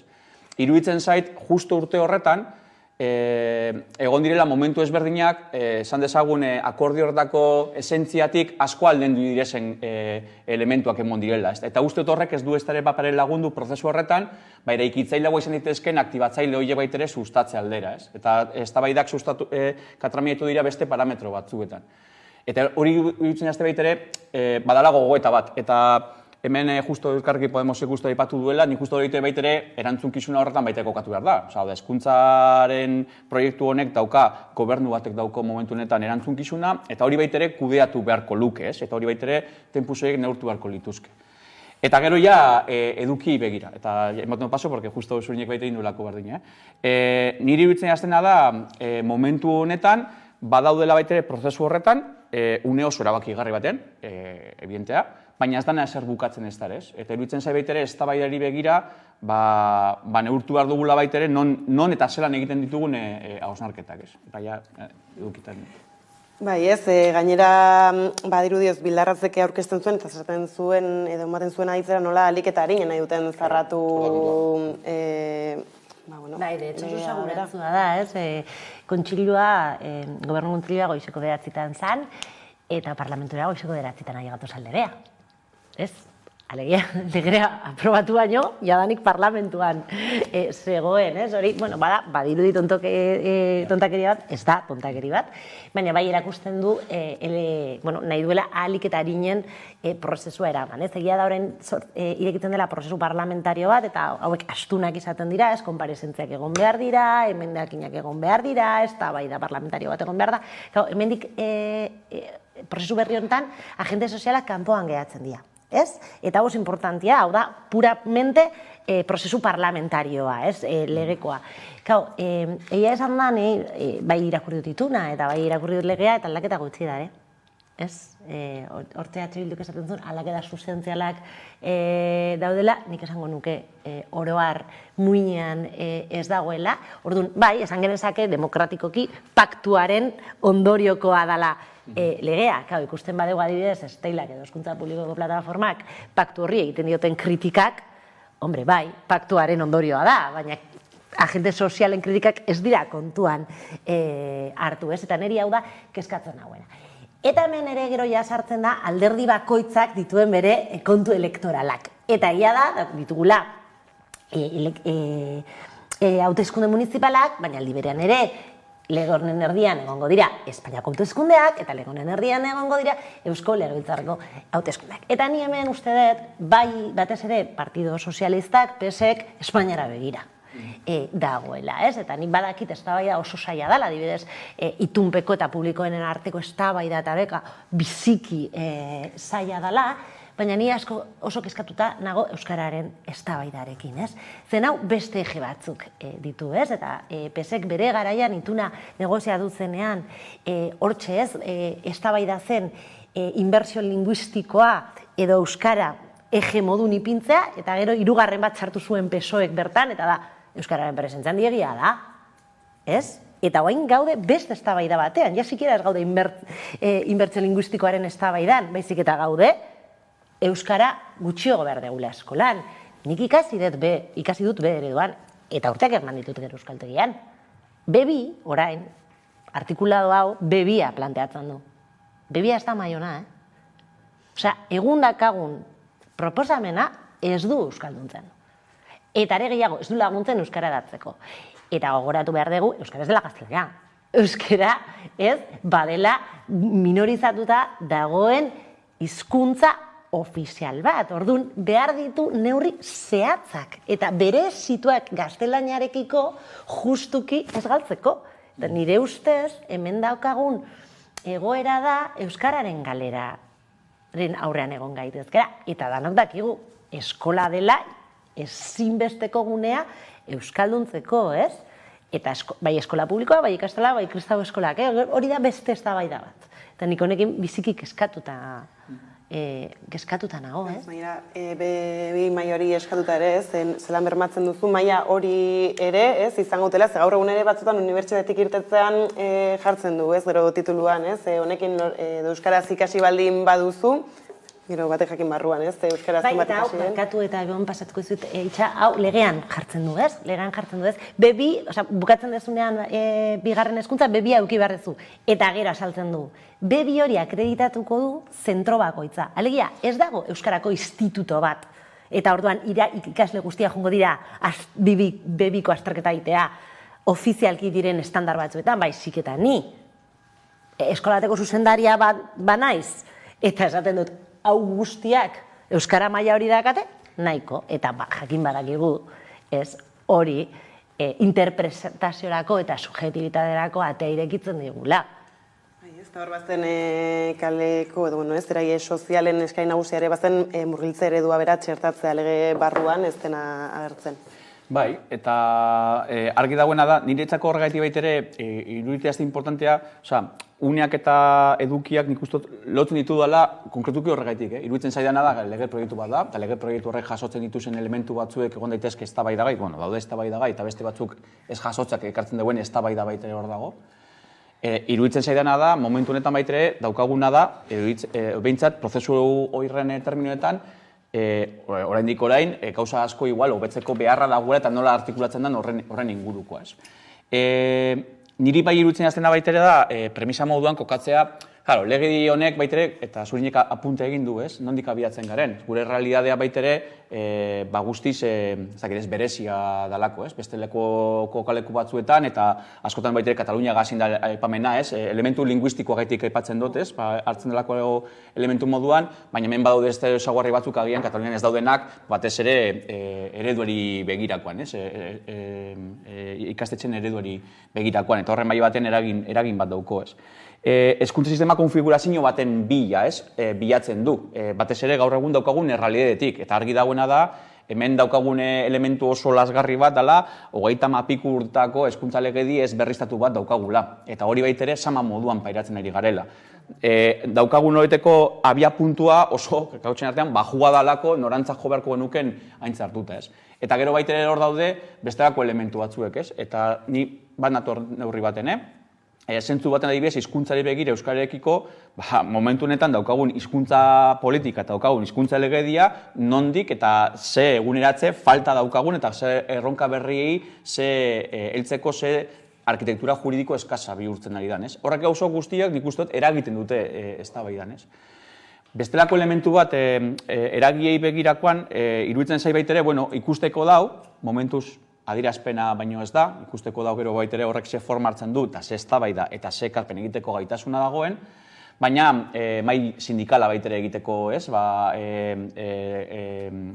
konpromisoa edo gutxe berako noiteko asmo bat azaldu da. Eta hor mai batean, hezkuntzan diharduten hainbat sindikatuek, berien kritikak baitere eragiteko eta esan dezagun presio edo, ez, aldaketa edo bekuntzak egiteko baitere bitarteko izan daiteke, ez.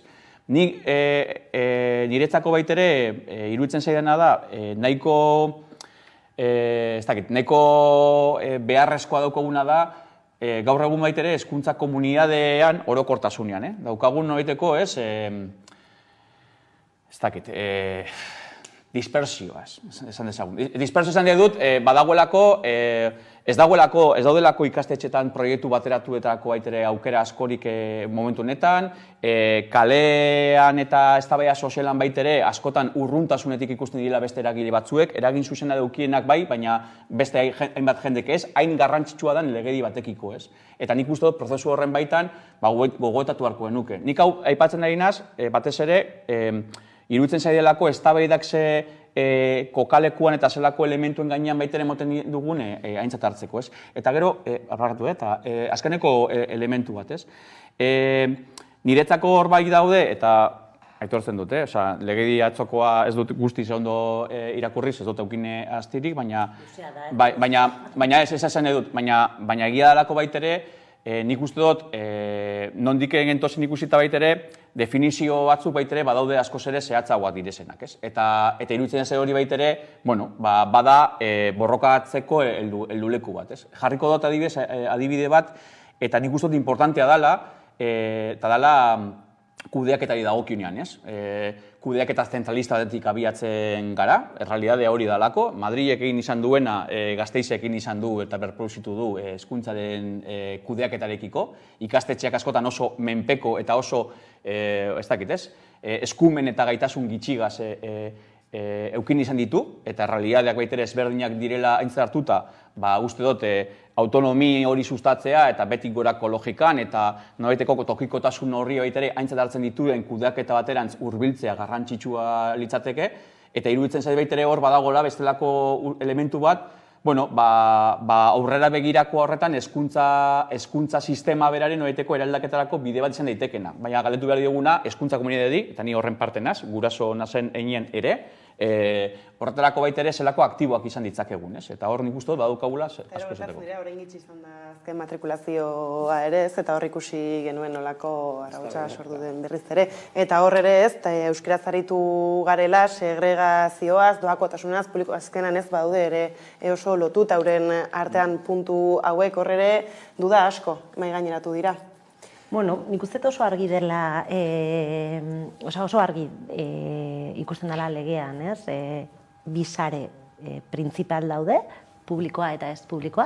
Ez publiko horretan, alegia, kontzertatu ez da gauza bera, eta esan behar da, kristau eskola edo ikastolan, ni argi dakat horretan, eta uste badaudela alderdi batzuk xaku berdinean sartzen ari direnak, eta nire ustez ez da, baina gira direla oroar itunpekoak, eta eskola publikoa, ez? Eta lege honetan, bien arteko oreka bat bermatzen da, krisi demografiko baten aurrean gaudenean. Alegia, eskolak itxi beharko dira, umea jaiotzen ari ez direlako. Hau, errealidade bada. Kau, hemen dagoen galdera da, ze eskolak itziko ditugun. Kau, eta hemen eskola publikoaren aldeko defentzako plataformak, argi eta garbi esaten dute, eskola publikoa bermatuta egon behar da.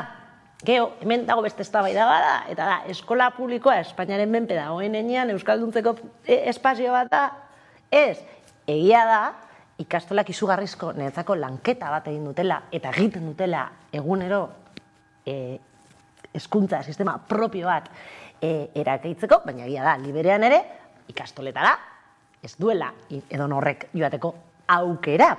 Beraz, komplexua da, oso gaia, ez? Nik uste dut jendea jendea ez, barkai da zue. Alderdi batzuk simplifikatzen ari direla, ez, eta da, dikotomia publiko versus privatu, dikotomia baino asko saiagoa da gaia, ez. Honek ez du ezan nahi, gaiari, ez diogun nik heldu behar merezi duen seriotasunez, ez? Eta niri hau da biziki beldurra ematen didana, ez? Eskola publikoa, doakoa bermatu behar dugu, bai, ala bai, hau ez dago, eztabaidagarri, hezkuntza eskubide bat dalako, eta eskubideak bermatu egin behar diralako, baina ere, heldu behar diogu gai honi, jakin da, zein da gure errealidadearen konplexutasuna, ez? Eta nik uste dut hori, itunean egiteko aukera bazegoen, ez? Eta aukera hori uste dut galdu dela. Momentuntan, eztabaida ez da soziala, eztabaida da parlamentarioa. Eta ben, maioriak eta minoriak dare. Eta errealidadea da, gobernua, EAJ eta PSrekin batea, gehiengo absolutua dakatela. Orduan, aurrera atera nahi badute, aterako dute. Ez dago besterik, ez dute behar EH Bildu, ez dute behar Elkarrekin Podemos, eta ez dute behar Alderdi Popularra. Momentuntan, egia da, EH Bildu bere aldea atera dela, eta seguramente emendakinak aurkeztuko dituela, Podemos kanpoan dago eta PP kanpoan dago, baina gora ezagun, alderdi EAJak ez du behar oposizioak lege hau ateatzeko, ez? Orduan, nik uste jokoan dagoena da, justuki, konplexidade horri heldu nahi diogun ala ez. Eta uste dut, ez dugula heltzen ari. Tamalez. Eta azteko beste titular batzuei begira jarriko gara orain, bueno, agian Gernikara joan berentzu, baina lehenxeago une batez ez, alderdi ez hitz egiten gabiltzala eta aurretiaz etxebizitzaz ere ez, inoiz aritu izan garen honetan titularrik iritsi zaigu, izan ere ez gaur zen onartzekoa, dagoeneko onartu ez da, hemen barruan egon da, ordu tarte batzutan anulatuta egoten nahi zentzu horretan, badakit hemendik irakurtzeko astia izan dela.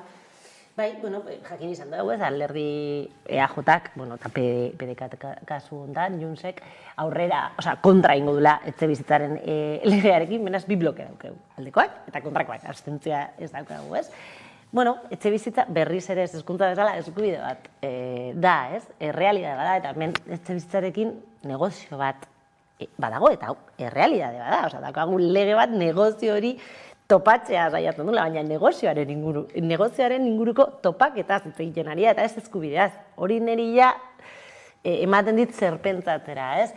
Egia da, alderdi EAJak argita garbi esaten duela, kompetentzien kontuengatik ez eman duela, baina ere ez da kapasa izan oso ondo azaltzeko non dagoen kompetentzia horren kontra. Orduan nik uste berreatzean egia esan dan ez dagoela kompetentzien argudioa, baizik eta jabegoen inguruko eztabaida, ez? Eta nik uste bai EAJari eta PDKtik gustatzen ez zaioena da jabegoari limite batzuk ipintzen direla.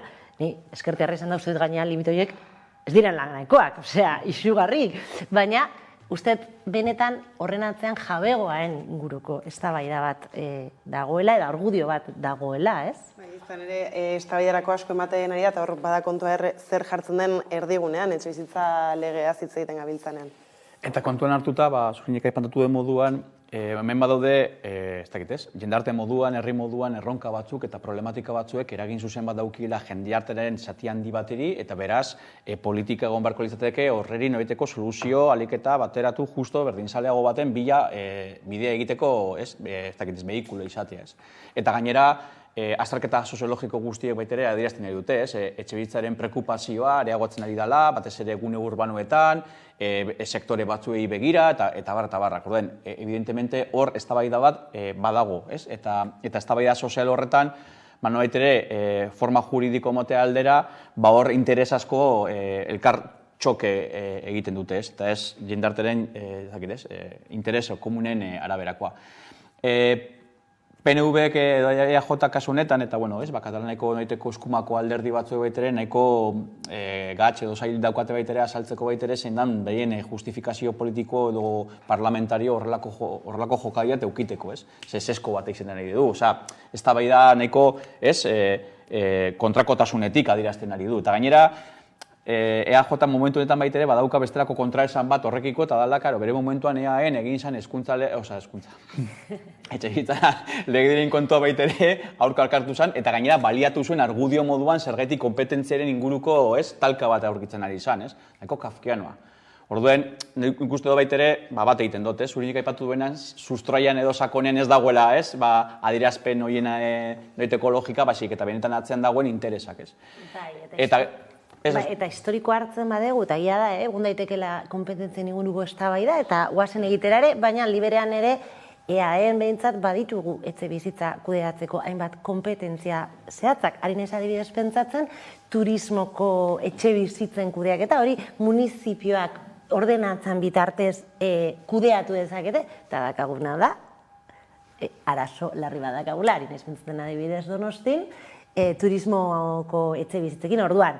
Kompetentziak egon daitezke, arazo bat egon daiteke, baina gero hemen dakagun etxe bizitzen politikan ikusten ari garena da, justuki jaben aldeko politika municipalistak egiten ari direla eta ez eskubidearen aldekoa. Beraz hori nik uste dut ez indartzen duela justuki benetako argudio hori ez dela kompetentzien inguruan, baizik eta jabegoen eta askatasun faltzu horren inguruan, ez? Eta gero, gure realidadea egokitu behar dugu, eta nolabait ere, gure ordezkari politikoek gure realidade horri begira, ez? Eta gaur egun, Euskal Herrian, EAEn bereziki, dauden alokairu sozialen faltak, dagoen etxebizitza publikoen boltzak, oso urria dira, eta dira, Estatu Espainiarraren baitan dauden bakunetarikoak. Orduen, errealidadea da, noiteko politika publikoa erako bitartekoa ez dela jartzen, eta gainera indartu nahi da izaera pribatori loturikoa. Eta horren maila baten ekartzen nahi duen testu ingurain konplexu honetan, eta ekartzen nahi duen egoera oso kezkagarria da. Eta alderdiek nolabait ere indartu beharko lukete, berein politika bitartez politika publikoa, eta gero nola testu inguru honetan, nola intervenitzera esaten ni joan, baina gutxienez nola tasatu egoera hori. Eta horrekiko horrelako jarrera borobil bat aurkezten nik uste nahiko kezkarria dela. Nekin da, bukatzen dut leheno, eskuntza legea zitzen genuen, eta eduki begira aparte, hauteskundegi beratzen genien, eta hemen nik uste gauza bera gertatzen ari dela, ikusten ari gara EAJ Madrilen arazo bat, edo konfrontazio puntu bat hartu duela PSOE-rekin, aldi berean Euskal Herria EAEn bentzat elkarrekin gobernatzen dute, eta nik azken boladan egia da, handuezan ikusten ari naizela, konfrontazio, ez dakit performatiboa den edo ez, hori jaz benetako eztabaida da, eta ikusiko dugu hauteskundeak eta gero ze puntura arte EAJ eta PSOEren arteko gobernuak revalidatzen diren edo bez, baina bai diskurtsiboki edo estetikoki bai ikusten ari naiz, handuezak egiten ari dela EAEn, Unidas Podemosek Espainian egiten ari dan gauza bera da, eta da konfrontatzea gobernuarrean, eta gu ezberdinak gea, eta hori nik usteet, ez dakitzen olako inkestak, barne inkestak dituzten, baina nik usteet estrategia elektoral baten barruan. Dala, gogora dezagun zein izan dan, Idoia Mendiaren jarrera, batzutan nekan zalantzaea PSOEkoa zan, edo EAJkoa zan, eta Anduezaren jarrera, oso ezberdina izanen ari da. Ikusi dugu hezkuntza legearekin, etxe bizitza legearekin, eta ikusi dugu Gernikako urte urrenarekin. Hiru esate aldera, ez? Neko ohikoa da, PSRenean, hauteskundeak hurbiltzen direnean, PNV-ren gandik bereizteko noiteko keinuak edo adierazpenak edo posizioak eukitzen. Elektoratuari begira, ez? Gernika aipatu duzula, ez? Bertan ere ikusi dugu protagonismoa, ez? Hartu gura izan duela Eneko Anduezak bera, gero horre badugu ez Bolañosen adierazpena nola Gernika memoria leku izango den, ez? Memoria demokratikoaren legearen lehenbiziko herria horixe izango dela, ez dakit titular hau inora iritzi diezuen ez, izan ere prentxan hori da gailendu zaiguna. Bai, ni Gernikatik nator, ez, justo gaineratzo nahiko egun intensoa izan zelako, eta egia da, nahiko esanguratsua bihurtzen zaigu, ez, berez, 86 urte gero, gobernu ordezkari batzuen etorrera bere baitan ja notizia izateak eta zenbaiteko ez egoera sortarazten duen. Dinot, guretzako ez, badakigulako sarrealidad bizi duen, baina Espainiako begiradatik baitere, memoria demokratikoa eta demokrazioen terminoetan neurtu beharreko elementua izan beharko litzateke. Pero bueno, Eta gero bigarrenik, apurtxu bat, egia da, eta atzo baitere konexioan sartu ginen, aipatu genuen, aitortza eta pausu bat izan daiteke, baina argi dagoena da, une honetan, ez dakit ez, esaten denaren artean eta egiten denaren arteko nobaiteko logikak sari erantzuten dioten, ez? Eta argi dagoena da, Bolaños ministroak ez zuela inongo bestelako aitortza gehiagorik egin, bere simbolikoki bere egoteaz haratago, eta gero bigarrenik, batez ere, erantzunkizunaren kontuan baitere, badauka asko esateko gobernu gisa, ez? Eta ni behintzat iruditzen jaztena da, horrelako testu inguru batean eta horrelako egoera batean, ez eztabaida, benetazko eztabaida hiltzeko baitere beharra badaukagula, ez? Eta horrek niote, bere etorrerarekin baitere nik uste dut apurtxu bet parsalizatu direzela eztabaida, baina, bueno. Justu Landerrek esaten zuen, egiten ez dena edo esaten ez dena ere badela memorian parte. Bai, egia da, atzoko gune arraroa izan zela beste urren batzuekin ikusita. Normalean, nik uste horrelako egunetan daudela bi klabe, eta bada presentziak eta ausentziak, alegia nor dauka protagonismoa, eta gero ze diskurtza daukagu gainean, ez? Eta ikusi genuen protagonismoa behintzat mediatikoa, ez zutela biktimak izan, ez zuela herria izan, eta hori esaguratzua da, ez? Memoria lantzen duen jendea oso argi ezaten du, ez? Biktimak beti, eta komunidadea beti protagonismoa eraman behar du. Protagonismorik entzen diogunean, memoriari egiten diogu mina, eta nik uste dut hori ikusi genuela. Eta gero, bigarren galdera da, nork izan zuen protagonismoa, ez? Eta nik uste dut oroar, hortxe Espainiako gobernuak izan zuela protagonismoa, inkluso esan nuke Euskal instituzioek protagonismo gutxi izan zutela, Bolañosek etorri zan, baina ez bakarrikan Bolaños oso protagonismo importantea izan zuen Denis Itzasok eta Andueza, legia Partido Sozialistak, eta gero, hirugarren hanka izan da, zein da diskurtsoa. Eta ni honekin oso larrituta nago, ez? Zen, hemen bai herriak eta bai AJak eta bai gobernuak barkamena eskatzen zioten gobernuari, ni barkamenaren kontrakoa naiz, aitortu behar dut ez barkamena uste dudalako oso kontu kristaua eta judio kristaua dela, baina bai uste dut eskatu behar zaiola gobernuari aitortza.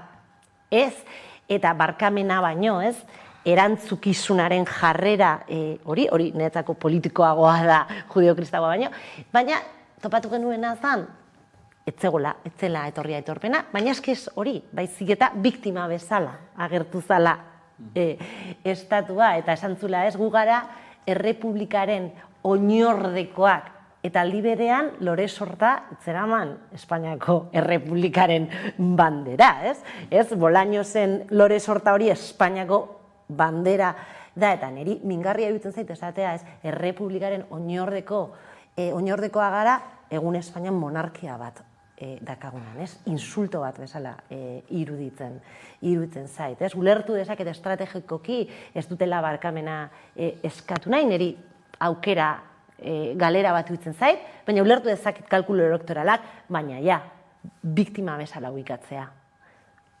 Non eta Gernikan dakagun errealidadea dakaguna, iruditzen zait, insulto bat biktimentzako, herrientzako eta memoria egiten duen jendeentzako, eta baita ere, errepublikaren aldeko mugimenduari, ez?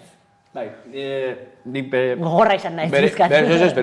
Bereiztu nahiko nuke, niote arlo instituzionaletik igual baitere barkamenaren kontu egin da, adibidez, herriko jende asko eta gaueko 9:00 kandelen manifestazioan ez zeuden horiek, egia aitortza eta reparazioa eskatzen zen, eta batez ere hor badaude etxeko lan asko, ez? Ez luzatzagatik, baina besteak beste, egiari begirako benetako ikerketa eta dauden dokumentazioen irekiera baitere, erantzunkizun politiko instituzionala badaukalako Bolañosek, konkretuki gainera memoria demokratikoen ardudunean, ez? Eta hori egiteko inongo borondaterik ez daukalarik, ez?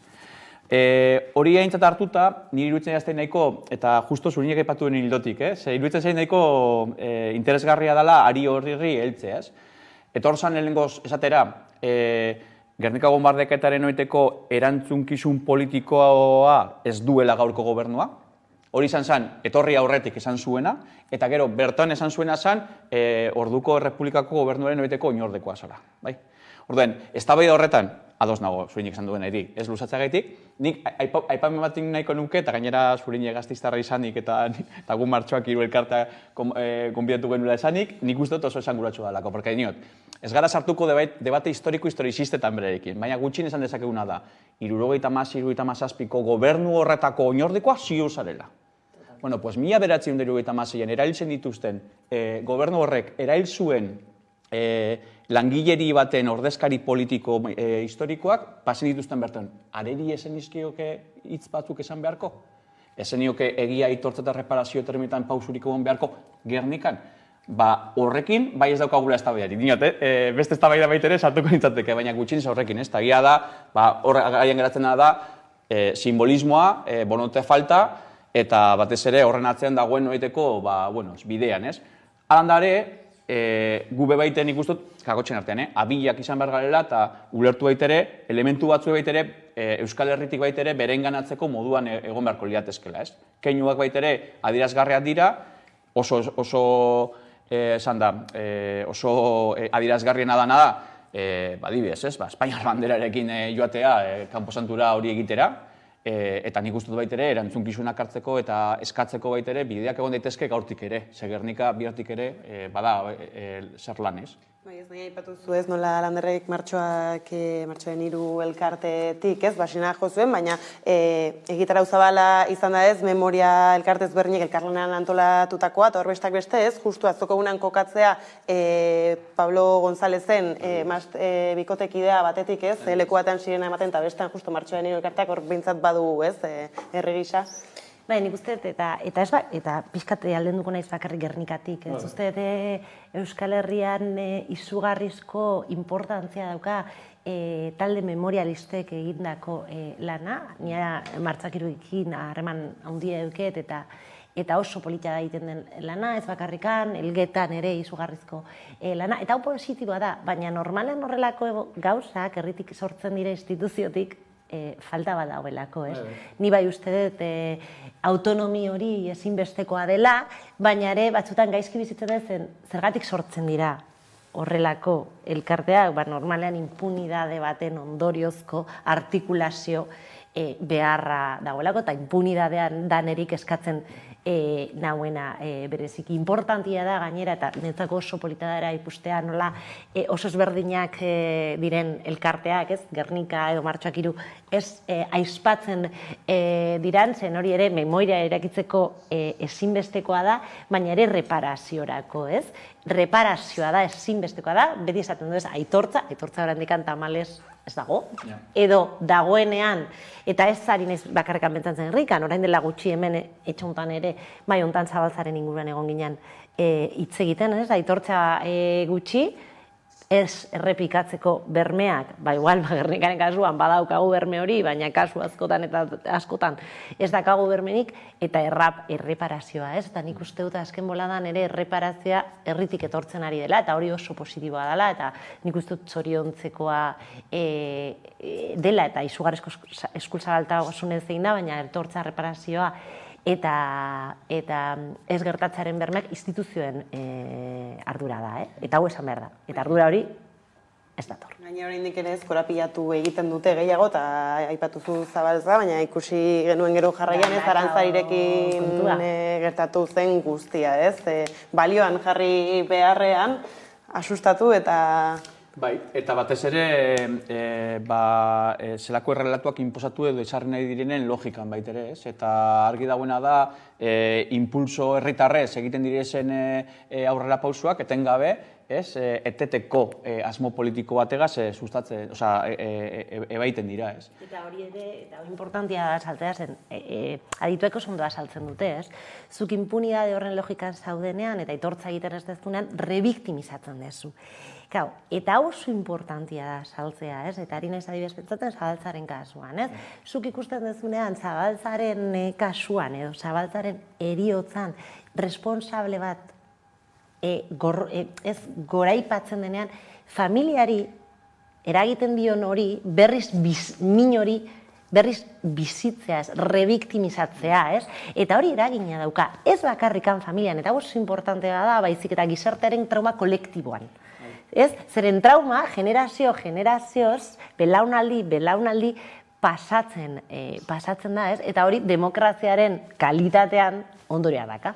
Adibidez, hortik tiratuta adibidez, oso esanguratsua da, justo bat egiten dutelako, Zunik aipatu direnekin, gu adibidez, herritik sustatutako egitarau horreien barruan, egon gara besteak beste, Oiana Goiriena egon zan, Pablo Gonzalezen kasua hitz egiteko, eta egon izan zan baitere Kabakasen gaia eta justo horri buruz hitz egiten ari ginen, egon izan dire emakume represaliatuen inguruko lanketak. Hau da, benetan, memoriaren ikuspegitik hamarkadetan emondiako aurpegi ezberdinak, seguramente asko zer igual, zentralide gutxiago edo dalako hartu izan dituztenak, momentu honetan, herri auspotik baitere bultzatzen ari direla, eta horiek aitortza instituzionala izateko noiteko lanketa beti nahi da, eta aitortza instituzional horrek egin beharko lukena da, herritik egiten den horreri noiteko bidea eta balioa emotiaz. Eta ikusten ari garena da guztiz kontrako norabide baten, egiten den jokabideak esartzen ari direla. Eta gainera, bueltatzen garela noitere, eztabaida edo estadio batzuetara eta marko batzuetara, zeinetan galdetu beharko nioke gureri, eta honen gandik nork ateratzen du etekina edo nork irabazten duen, ze horretaz gaude hitz egiten. Irabazi galtzaileen logikan jartzen garenean edo jarri nahi gaituztenean markoan, nork irabazten du orduen webguneak arantzadi kolokan jartzen dugunean. Nor dago irabazten? Euskal Herria dago irabazten arantzadiren lan zientifiko guztia urtetan hamarkaetan egindako eta gero benetan gure herria dago irabazten horren ondorioz? Galdetu beharko nioke, hemen iztugu gara, hemen oso gertu dauela. Galdetu beharko nioke nor da horren irabazle ez. Eta benetan, eztabaida benetan besterako, ez dakit ez kutsu bat hartzen dute, eta bestelako garrantzi bat hartzen dute. Ez dela bakarrik memoriaz, eta ez da bakarrik, ez dakit ez, gai konkretuari buruz. Da benetan, hemen, herri honek edaukan noiteko garatzeko eta askatzeko bide horretan, etengabeko, esarpenak jasotzeko jokabide hori elikatzeak zelako arrizko sortazten dituen, ez. Gainera arantzatitaz hitz egiten gabiltzanean, ez dakit, arkeologia kontu eta hor bai atratzen dugula pina eta jartzen dugula, jaurlaritzak berak, baina etorkizuna ez parkatu, antzinako gauzak edo orain dela asko gertatutakoak izan behar dira ez da Kristo aurrekoak, pina jartzeko bestela. Bai, eta nik uste memorian lan egiten dugunok eta urteak daramaguna egiten beti esaten dugu gauza bat, eta da memoria sortu eta araiki behar da, memoria ez da neutrala, eta neutraltasuna ez da existitzen, eta memoria mina egiten du. Eta prest egon behar gara mina hori, ez bakarrikan aitortzeko, baizik eta gorpusteko. Eta ni badaukatzen zaz, Euskal Herrian eta Arantzariekin gertatu dana, ez dela kasualidadia, ez? Euskal Herrian ez da egon bake prozesu formal bat. Ez dira egon egiazko batzordeak, ez? Ni Kolonbiako egia batzordea segitu nuen, eta eztabaida hori da atzo gainea... Bere dirazpena oso esanguretu zen. Egi batzorde hauetan, biktima batzuk eta beste batzuk, maigaine berdinean ipintzen diran, eta bata besteari bere sufrimenduak kontatzen dizkio. Eta ez bakarrik sufrimenduak, aurpegiratzen dira gauzak, eta aurpegiratu behar ditugu, eta bata besteari esan behar du, nire sufrimenduaz gure baino handiagoa da. Eta hortako dago egi batzorde bat esatuguna, bai, lasai, konta iguzu, esaiguzu, guazen aurpegiratzea, eta gero informe batean esaten dugu, hauek dira ditugun sufrimendu guztiak. Hori egin ez badegu zer gertatzen da, informe txikiak sortzen direnean, entitate serioak indakoak, Arantzadi, orduan sartzen gara galtzaileen eta garailearen borrokan, eta relato, eta hoaz ez zait bat ere gustatzen, errelatoaren borrokan. Baina hori gertatzen da, benetan apostu instituzional politiko bat egon ez dalako. Ez da normala, zuk ikusten dezu Guatemala, ikusten dezu Kolombia. Oie, hor, izugarrizko gerra bat egon da. Biziki larria izan dena. Eta hauek, kapazak izan dira elkarri ikusteko, eta hauek ez gara kapazak izango, zikea ez berdinak.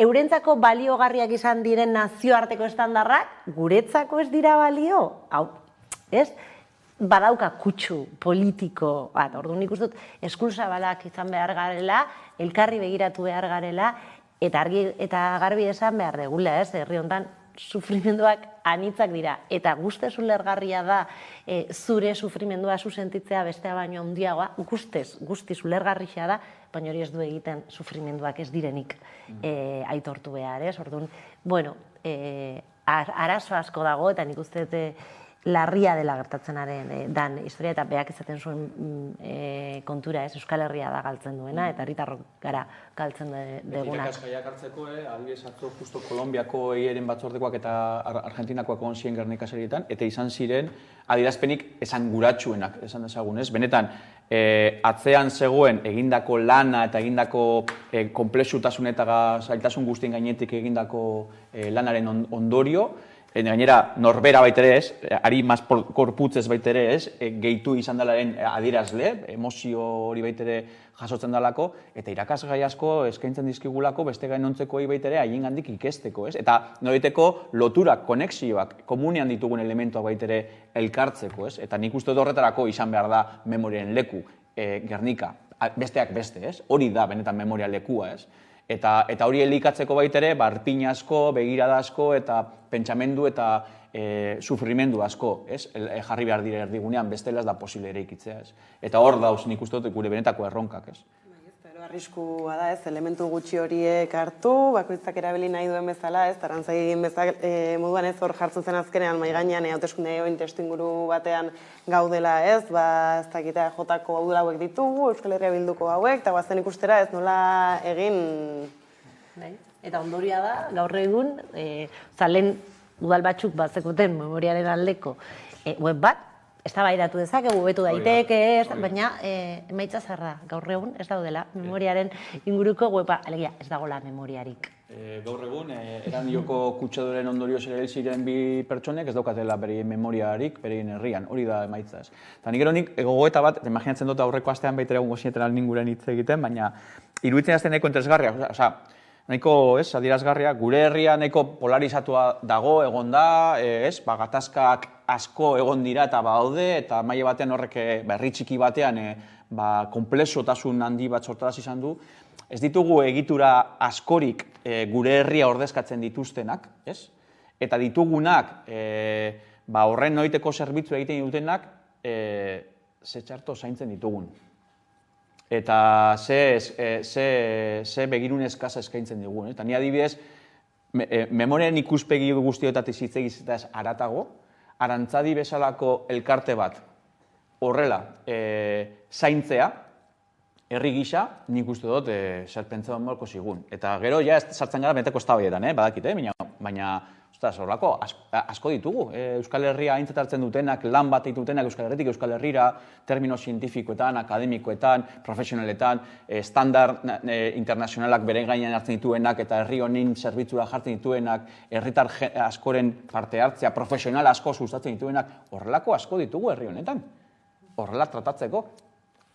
Baina ikusi da nola eman nahi zitzaion erabilpen politikoak berak ez duela herrian, jendartean ez duela izan benetako eraginik, ez dut uste bozkarik aldatuko den justu, Arantzadiri kritika egitearren. Ikusiko du, nik zalantzak ditut, baina egia da, horrelako gauzak, dana erabiltzen da elektoralki, hezkuntza legea ikusi dugu, edozein gauza, baina ikusten batzutan alderdiak ez dutela neurtzen, gero hori zenolako ondoriak ekardezak irian, eta ez dut bakarrikan memoriaren inguruan, bentsatzen, ari nahiz pentsatzen adibidez, bere momentuan Marotok egintzun kalku elektoralaz Gasteizen, eta nola botasun momentu horretan biziki arrazista izan zen titular bat elektoralki, neurriak egin ditula, eta gaur egun pairatzen ari gara Gasteiztarrok horren ondorioa. Gaur egun diskurtzo odiozko diskurtzoiek gure hirian daude, kristalizatua, Orduan, nik hemendik beti bidaltzen diet, zuke euki ezakezula zure programa elektorala, zuke euki zula inkluso, egon zaitezkela web hauen kontra, eta hori izan daiteke demokratikoa, baina eztabaida politikoa beti balore etiko minimo batzuetatik ahalbidetu behar da, eta nik uste dut argi esan behar dut, hauteskundeetan dana ez du balio. Dana ez du balio, ez du balio memoriaren kontraitea, ez du balio biktimen kontraitea, ez du balio emakumen kontraitea, den ikusi ditugu adibidez oso diskurtso LGTB-fobikoak, arrazitak, igual Euskal Herrian eskoz, baina Espainian ikusten ari gara adibidez bai ala bai legearekin sortu dan iskanbila emakumen kontra egiten duna, orduan uste dut, tentzioa jitzi behar dela, eta benetan konfrontazio izan behar dela ideologiko-demokratikoa, ez? Eta ideologiko horretan konfrontazio osoa, eta guazen konfrontatzea ere, nik uste interesgarria dela, eta kafeteroak garen entzat asko gustatzen zaigu, baina beti ez zoru etiko deitu dien horren baitan, ez? Horre ere bada adibide bat, Osakidetzaren hueltan, Gotzone Sagarduik herrian eskariei gezurretan ari zaretela esatarekin, ez? Hortxe, parlamentari bat, esan ez herriari gezurretan zabiltzate, eta listo, eta horrekin argudiatu, esaten denean desmantelatzen ari da Osakidetza, eta hor jartzen dira pila bat zerari den gertatzen, eta ez hori gezurra da, eta listo, eta hori da geure maila politikoa. Bai, eta nik uste dut, eta hortik, ni bat nator, aipatzen dauzunekin, eta iruditzen jazte askotan gu bait ere, eta neurri baten egia da, herri hau berezia dalako eta berezitua dalako, baina askotan bait ere ez garain beste jabetzen gure eztabaida sozial, politiko, kulturaletan, edo ideologikoetan, zemotako eragina ditugun, eta askotan edaten dugu gehiegi, oso gertu ditugun eztabaida maila eta kutsu eta izaeretatik, ez. Eta iruditzen izai baitere, beste aldarte bat eukimarko genukela, beste maila bat, beste ikuskera bat, ez? Eta eztabaida, zuri negaz bat induten, eztabaida politiko, estrategiko danalakoa behar beste, ze hori gainera onuragarria da, baina neurri batean baitere gauza batzu baitere, ez? Ikusita baitere, gu herri zatitua gara, zapaldua gara, eta neurri batean baitere Euskal Herria ordezkatzen duen, ez da hezkuntza legediarekin beste aipatu genezaken, Euskal Herria ordezkatzen duen edo Euskal Herria aintzat hartzen duen batzen gaituen horieteko elementu gutxi daukagu, eta jakin barko genituzke ez zaintzen bakarrik ez kutxa baten sartuta, baizik eta jartzen, herritarren eta herriaren zerbitzura, ez. Eta hor maila batean ikustot beste aldarte bat, beste begirada bat, beste maila bat beharko litzateke, klase politikotik bereziki. Baina aipatu dugu, hezkuntza bera, etxebizitza bera, osasungintza bera, badira justu baina danak ataka oso larrian une honetan. Ekonomia ere, ez nik uste azken boladan ere atera dan, inkluso ingurumena. Ez ni badaukat zentzazioa, azken boladan, Espainiako espektakulo ohitura hori, Euskal Herrira ekarri dela, eta egia da Euskal Herriko Legebiltzarra biziki aspergarria dela, eta batxutan Euskal politika aspergarria dela, eta kafeteroak garenak askotan esaten dugu, pixkat, baina gauza bada saltza ukitzea, eta beste gauza bada espektakulo horren baitan ondorio larriak pairaetzea, orduan, nik uste horri heldu behar dugu. Ni badaukatzen zazioa, adibidez Aranzadiko kontuarekin, klase politikoa ez duela maila eduki, baina gizartea bai. Badaukatzen zazioa, gizartean justuki, zentzu horretan, edo gai honetan beste kontu batean gaudela, beste mai batean gaudela. Nik bai ikusten dut, bat egia da, polarizatuta gaudela, eta denbora gutxi pasa da eta bere jardun armatua iragarri zuenetik, badirudi jendez du, 10 urteia, bueno, gatazka armatuak, termino historikotan oso denbora gutxi, hemen sufrimendu handiko gatazka bizi izan dugu, gatazka hori gainea ez da, gatazka armatua bukatu da, baina gatazka politikoa ere oraindikan badabi, eta ni badaukatzen zazioan, gizartean entzuten garela bata besteari, eta biktimak elkarren artean egoten dira, eta ikusi izan ditu esperientziaketako biktimak eta dispertzeko biktimak elkarren artean egonda, orduan, ni zentzu horretan esperantza pitxin bat daukat gehiago gizartetik etortzen ari diren kontuetaz, instituzioek eta batzutan alderdiak daukaten mailetaz, ez? Nik behintzat alan ikusten dut. Esaten diate laster bukatu behar dugula, beraz beste gai bat atera, eta hor katraminatu baino lehen, mila esker biei gaur gurekin izatearren, eta orain laster eguneko albistekin gara bueltan.